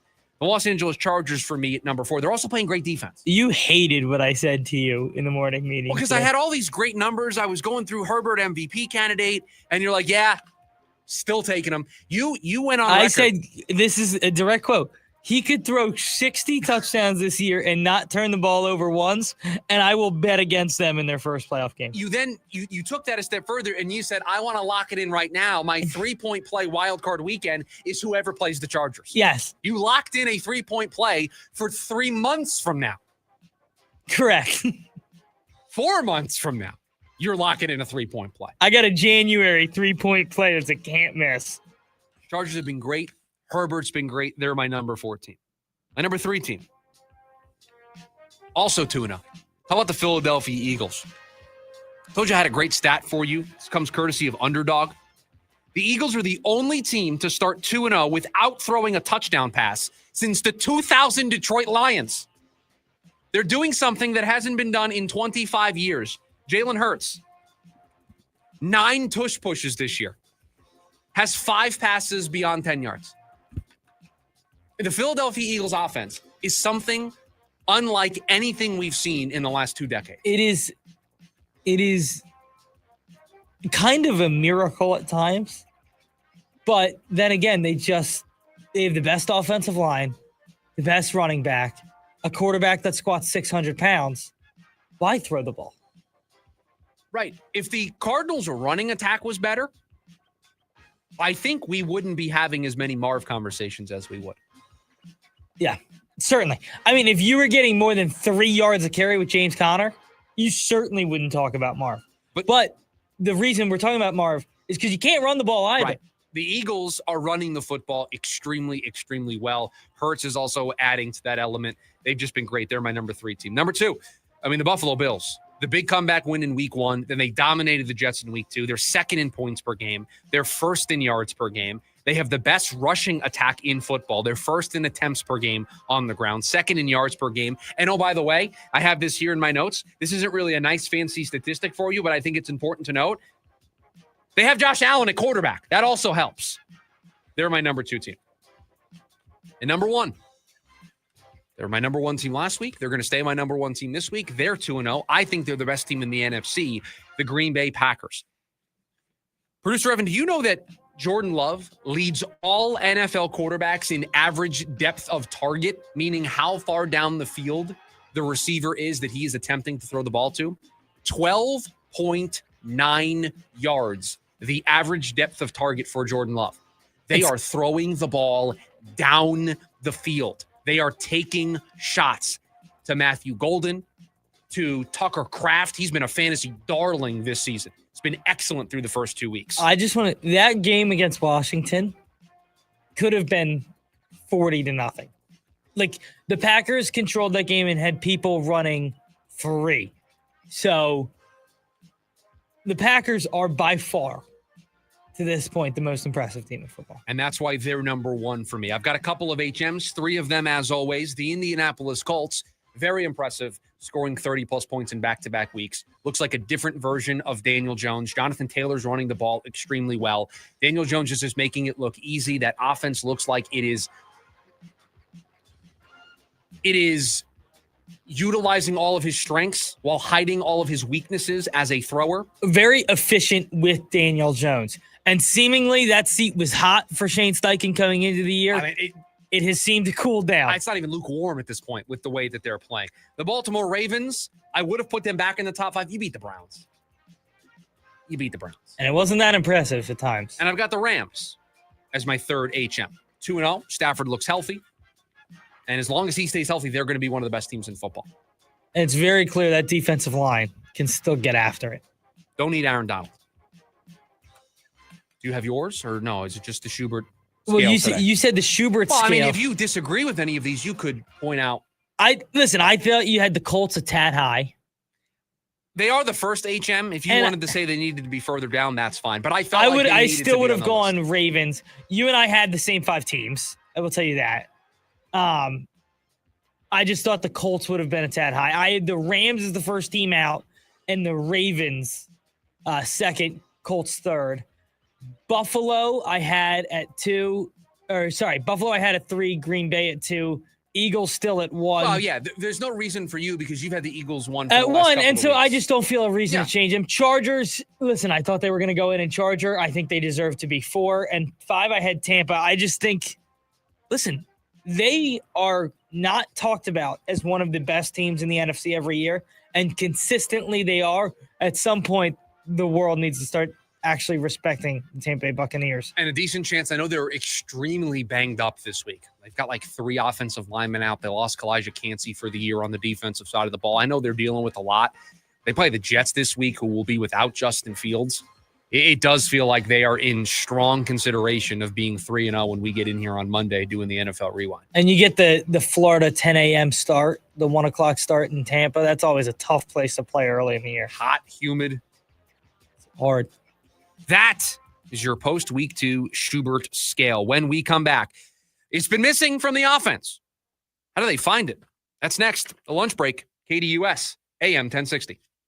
It's the Sports Zoo. The Cardinals 2-0, actually not surprising. I would not be shocked if the Cardinals started 5-2, 6-1. And if you want to get drunk on the Bird Gang, why not say that they can then beat Green Bay? Why not beat Green Bay that day at home in front of your crowd? Now you get San Fran and San Fran, which, we thought would be a really tough game. But, no Brock Purdy, I don't think. We'll see. Live weekdays from 5 to 6 p.m. here on KDUS AM 1060 and on the KDUS 1060 app. Head coach Brian Wright and the Lumberjacks are setting a new standard in Flagstaff. Happy with our attitude, our effort, how we've come together as a football team. Join us Saturday. NAU hosts the Incarnate Word Cardinals. Our coverage begins at 1 on your home for Lumberjack football. Skips his way into the end zone. Touchdown, Lumberjacks. The NAU Lumberjack Sports Network from Learfield. Breaking Benjamin. Stay forever. And 3 Days Grace. Live. October 8th at Desert Diamond Arena with special guest Return to Dust. Get tickets now at livenation.com. Don't miss Breaking Benjamin and 3 Days Grace, presented by the Big Red Radio. Turn up the action at Arizona's hottest casinos. The Diamond Rewards Card from Desert Diamond Casino is the only club where you can earn exclusive benefits like free play, dining, and so much more. Just one card unlocks all 5 dazzling locations, including the brand new Desert Diamond White Tanks. One club, 5 destinations. The Diamond Rewards Club at Desert Diamond Casino. An enterprise of the Donald Ogden Nation. Bet with your head, not over it. Call 1-800-9STEP. Hi, I'm Dustin, your friend and jeweler at Shane Company. I know finding a dream engagement ring can be overwhelming, but don't worry, we got you. As director of diamond sourcing, it's my job to make sure every single diamond at Shane Company is truly the best of the best. Our team travels the world to see diamonds up close, in person. We handpick each one for its unique fire, brilliance, and scintillation. Diamond buying is an art. Of course, we look at cut, color, clarity, and carat, known as the 4 C's, but that's not all. We also look at how each diamond looks on a hand, where it will be worn, how it makes you feel, and if it's worthy of a Shane Company customer. That type of expertise only comes from working for a company that's been a family business since 1929. We also think about your budget. We only pick the best in each grade in all shapes and sizes. Your diamond is guaranteed to be the most beautiful because a friend wants you to pick from only the best. Drop by your store or shaneco.com and see for yourself. Shane Company, your friend and jeweler. Hi, I'm Andrew the Homebuyer. Selling your house right now the traditional way isn't so easy. The average home is taking months to sell. Fortunately, I can help. I'll come to your home and give you a cash offer within minutes. Then we can close in under 5 days, and I'll make sure you get as much money for your house as possible. Call me, Andrew the Homebuyer, today, and let's get your home sold. Visit AndrewTheHomebuyer.com.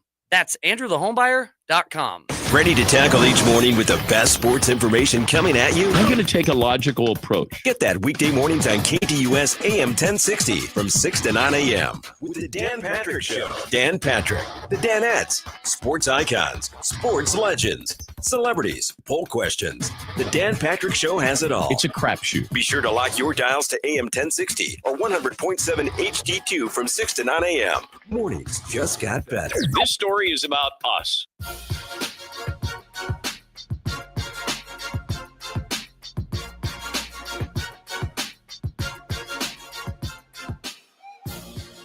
Back here on the lunch break, KDUS AM 1060. Before we dive into the explosiveness or the lack thereof of the Cardinals offense, we actually have a Cardinals call to get to. Before we do that, we've got Danny who wants to talk about the Cardinals. We've been talking about them a lot here today on the show. I'm sure we'll be talking a lot about them tomorrow on a Football Friday. Danny, what's on your mind? What's up, brother? So first off, long-time listener, first-time caller. I appreciate the work that you guys do. So I'm actually not a Cardinals fan, but I just need to get something off my chest. I consume a lot of football content, and even just, hearing the little ad break I'm hearing, could potentially be 6-2, could potentially be 6-1. Respectfully, for what I've seen a team go against the Saints, a team go against the Panthers, and a team that's put up 10 points in the second half combined in both games. So for me, I'm out on the Cardinals. I think it's, 2-0, you have to be happy. But I think the Seahawks have a far better defense. I think the Rams are a far better team, and the 49ers. So for me, I hate to be the bearer of bad news, but I'm out on the Cardinals. And I don't see a world where this team gets respectfully more than 6 wins or 7 wins this season. Danny, we're out on the Cardinals. We're out. It's week 2. They're 2-0, first time since 2021, and we're out.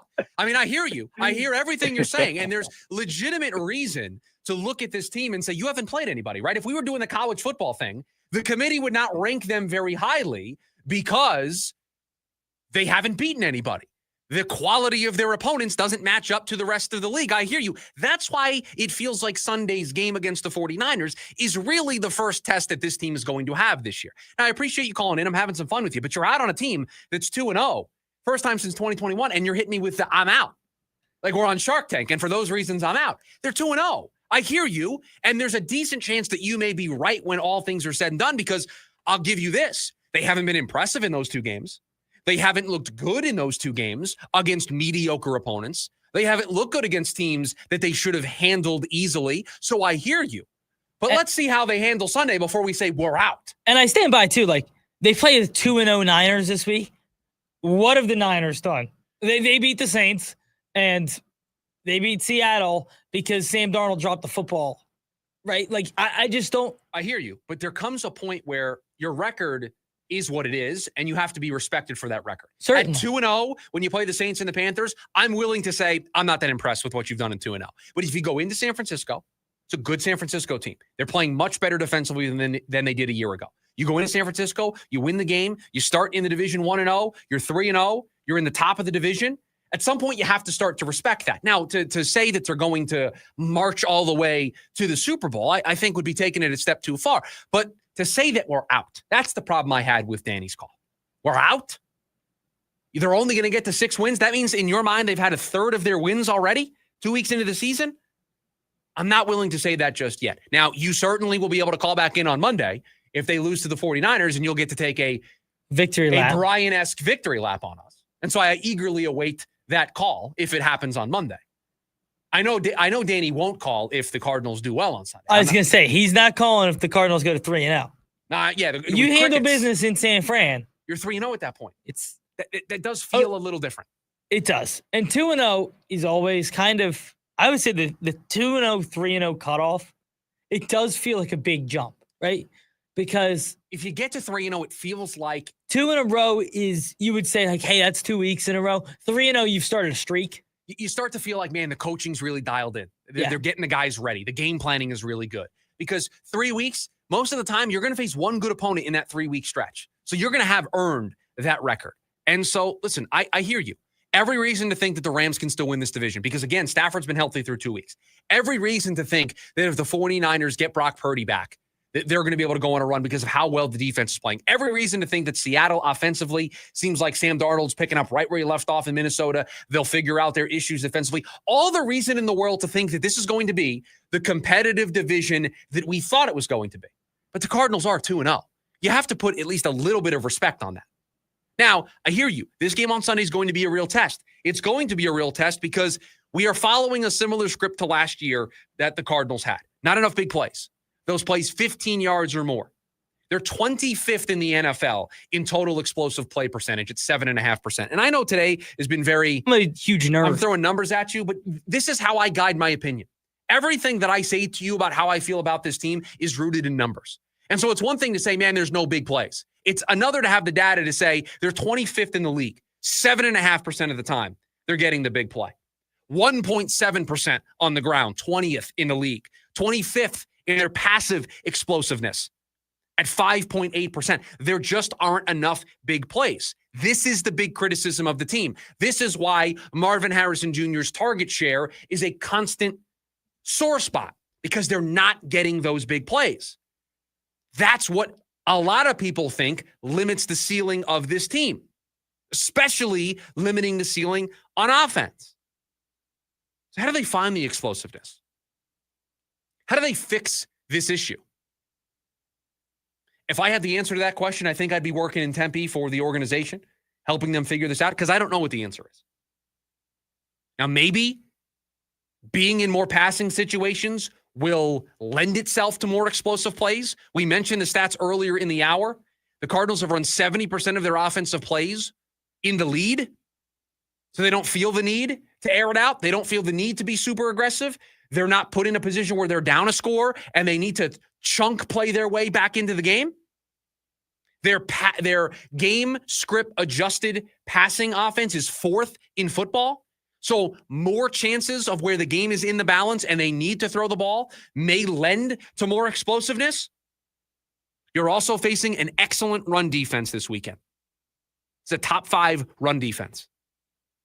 The Cardinals so far through 2 weeks, not a very good rushing attack, 30th in rushing success rate. They have not been good on the ground. We've mentioned it here. They've taken a step backwards from a year ago. James Conner has taken a step backwards. We're about 1 or 2 more weeks away from needing to have a Trey Benson conversation. You're going up against a really good run defense. That tells me you're going to be in some 3rd and mediums, 3rd and longs, 2nd and longs. You're going to need to air it out. And oh, by the way, this isn't a pass protection problem. Do you know that the Cardinals offense ranks 2nd in pass protection? If you look at ESPN, PFF, a bunch of different metrics, and you take the aggregate, they're 2nd. Number 2 in the sport, only behind the Broncos. So the protection is holding up for them to be able to throw the ball down the field. It's just not happening. And I honestly think it's not happening because they haven't really been put in a position. They have not been down 10-0 going into the second quarter, needing a big touchdown drive, needing to chunk play. They've just been able to run the ball, short pass to Trey McBride, short pass in space to Michael Wilson and to Marv. And they've just been able to slowly and methodically move down the field. They haven't needed to score quickly. They haven't been down 2 scores against either of their opponents the first 2 weeks of the season. They've been in leads. They've been able to lean on those leads. They've been able to lean on their defense. They've been able to lean on their rushing game. They've been able to lean on just controlling the time of possession. Now, it does feel like this matchup this weekend sets itself up to where we're going to need to see more from the passing attack because they're going to take away the run game. They've been excellent at it all year, that being San Francisco. So they're going to need to throw the ball more. And I think inherently, everybody's thought going into this game, unlike with Carolina and with New Orleans, you expect this to be a close game in the fourth quarter. You expect this to be a back-and-forth affair. So it means that this may be a one-score game in the fourth quarter, and the Cardinals are going to need to go on that drive. In the second half of this game, they didn't need to go on a big, long touchdown drive where they're just getting big chunk plays, big 40-yard bomb to Marvin Harrison Jr. Control time of possession. They had a big multi-score lead. I don't think you're going to have that on Sunday against San Francisco. So you're going to need to throw the ball. And all of this wouldn't be as big of a talking point if they ran the ball better. Oh, agreed 100%. Right? Like, because then it's, well, you're up and you're running the ball effectively, but you're not. So the conversation then becomes, well, you're not really running the ball effectively and you're not able to extend these leads, right? They had 2 opportunities last week to extend the lead and they came up short on both of them. It's, we're not running the ball effectively. And we're seeing the same things from the passing offense that we saw last year. That's the combo. The running game has taken a step backwards. That's supposed to be the thing you could rely on, and it's not. So you need the passing game to step up. That's why everybody's been looking at the explosiveness, been looking at the target share for Marvin Harrison Jr. If the running game was doing exactly what it was doing last year, in addition to how good this defense has been, I don't think we'd be having these conversations. And I think there's this worry that because the running game is regressing, the passing game needs to pick up the slack, and it doesn't look like they're capable. And then Danny's going to be right.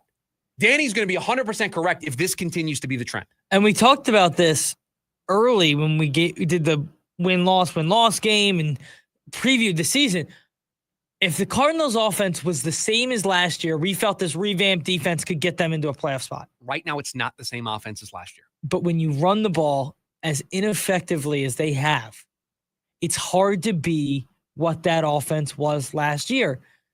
You can't forget, yes, they could not throw the ball as effectively as we wanted them to last year, but they were extremely efficient on the ground, and they have not been to this point.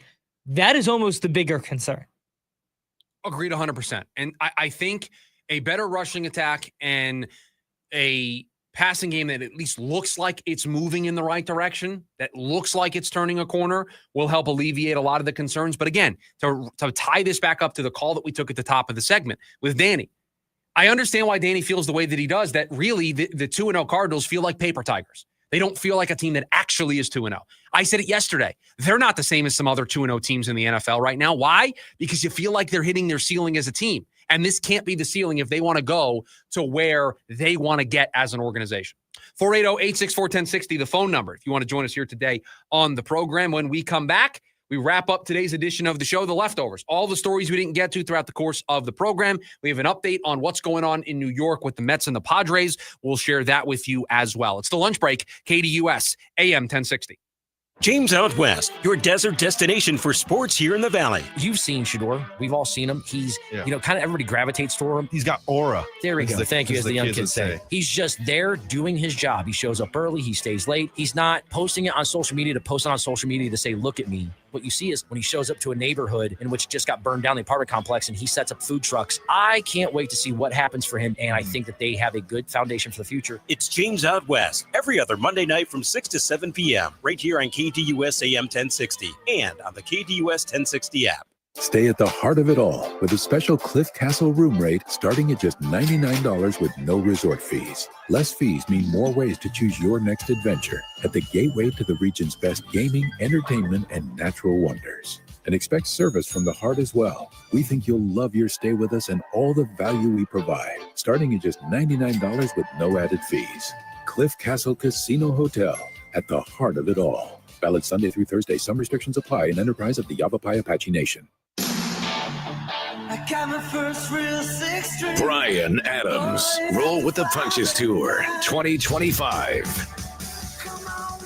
A night full of hits, live at PHX Arena, Saturday, November 15th. With special guest Pat Benatar and Neil Giraldo.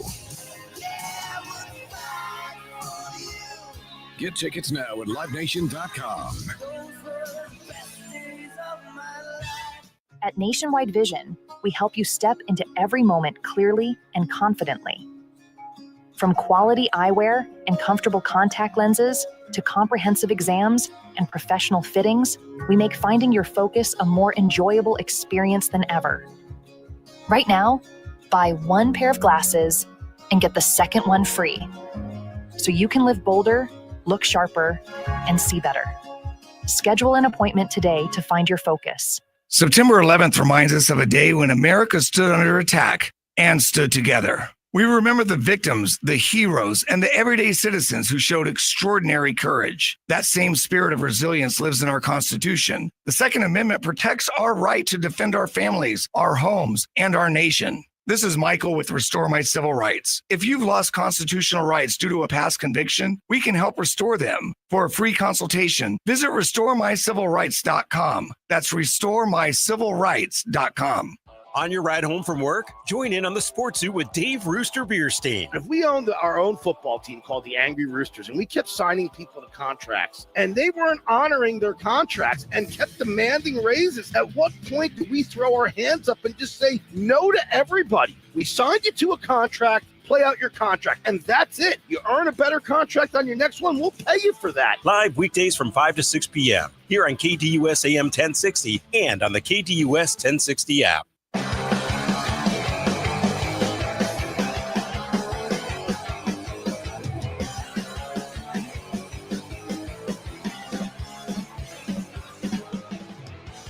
As we wrap up today's edition of the show, the leftovers, all the things we didn't get to throughout the course of the program, I want to give you an update. Citi Field, Mets are up 6-1 in the top of the ninth. So it looks like the lead for them in the wild card race will grow to 2 games if they hold on against the Padres. Again, 6-1 lead. They're in the 9th. So when they start play tomorrow against Washington, the Diamondbacks start play tomorrow against Philadelphia, they will be staring up at a 2-game deficit with 10 games to go. 9 games to go for the Diamondbacks. I believe it's 10 for the Mets. Yeah. It becomes harder to climb. But the math becomes, what do we say? The math ain't mathin'? The math ain't mathin'. That's our phrase here on the show. You probably need to go 7-3 in those last 3 series. Well, they have 10 games? They have 9 games to go. It's 3 Yeah, so you probably series. need to go. You need to go 6-3, and you need the Mets to lose. It's hard. The Mets hard. The Mets play Washington and the Marlins. Yeah, they have 6 games against the Nationals and the Marlins to end the year, and they catch the Cubs, I believe, who have already just clinched yesterday, which was one of my leftover stories. Congratulations to the Cubs for clinching. Sorry for no, it's okay. It's okay. I wanted to get to Brian's point here. Why? Why would you do that?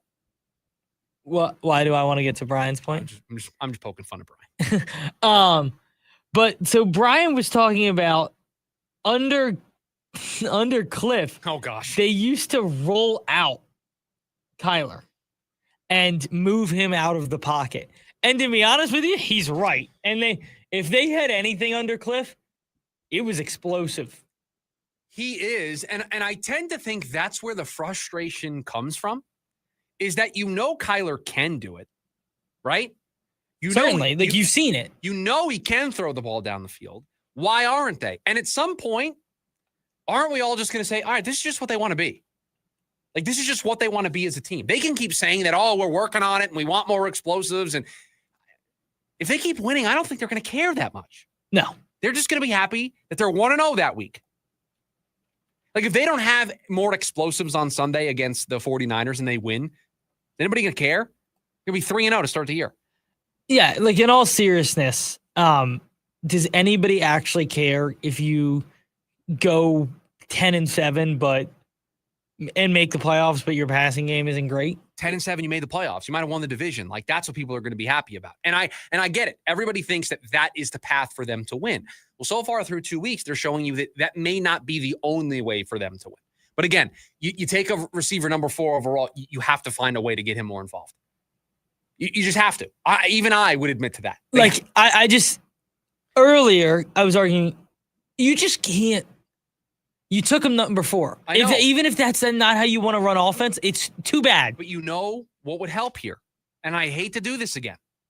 A wide receiver too. Another option that people needed to respect would help this whole thing Nobody out. cares about Michael Wilson. Who cares? That's what defenses say when they have to match up with anybody not named Marvin Harrison Jr. And you know what they might say about Marvin Harrison Jr. right now? Who cares? They're not afraid. They're not afraid of this Cardinals offense, and I don't blame them. What in the Cardinals offense truly, honestly scares you?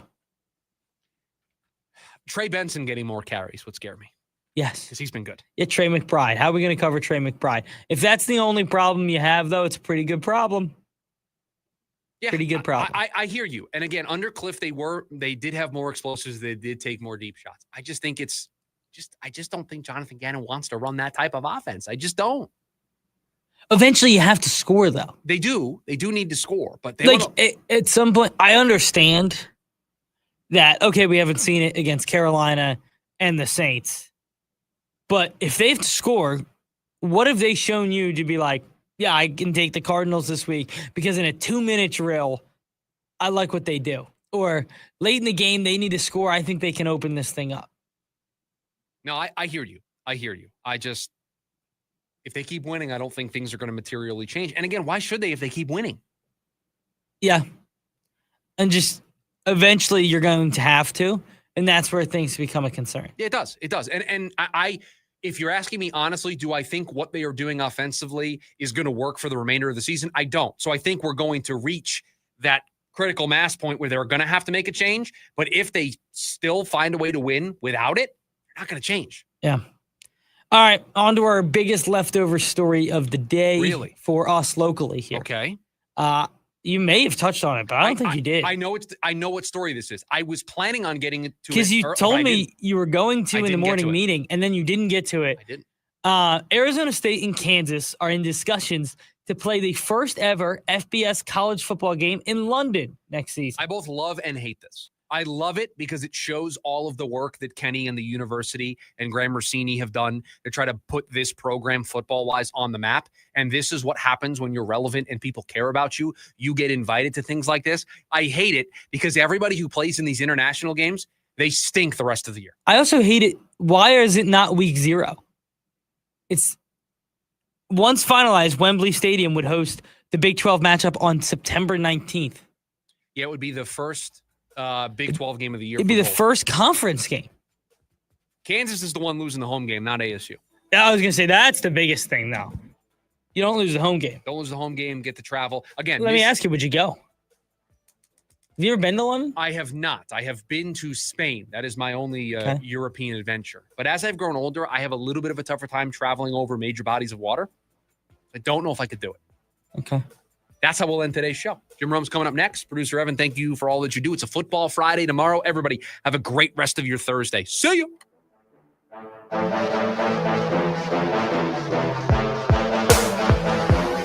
AM 1060 KDUS Tempe Phoenix and KSLA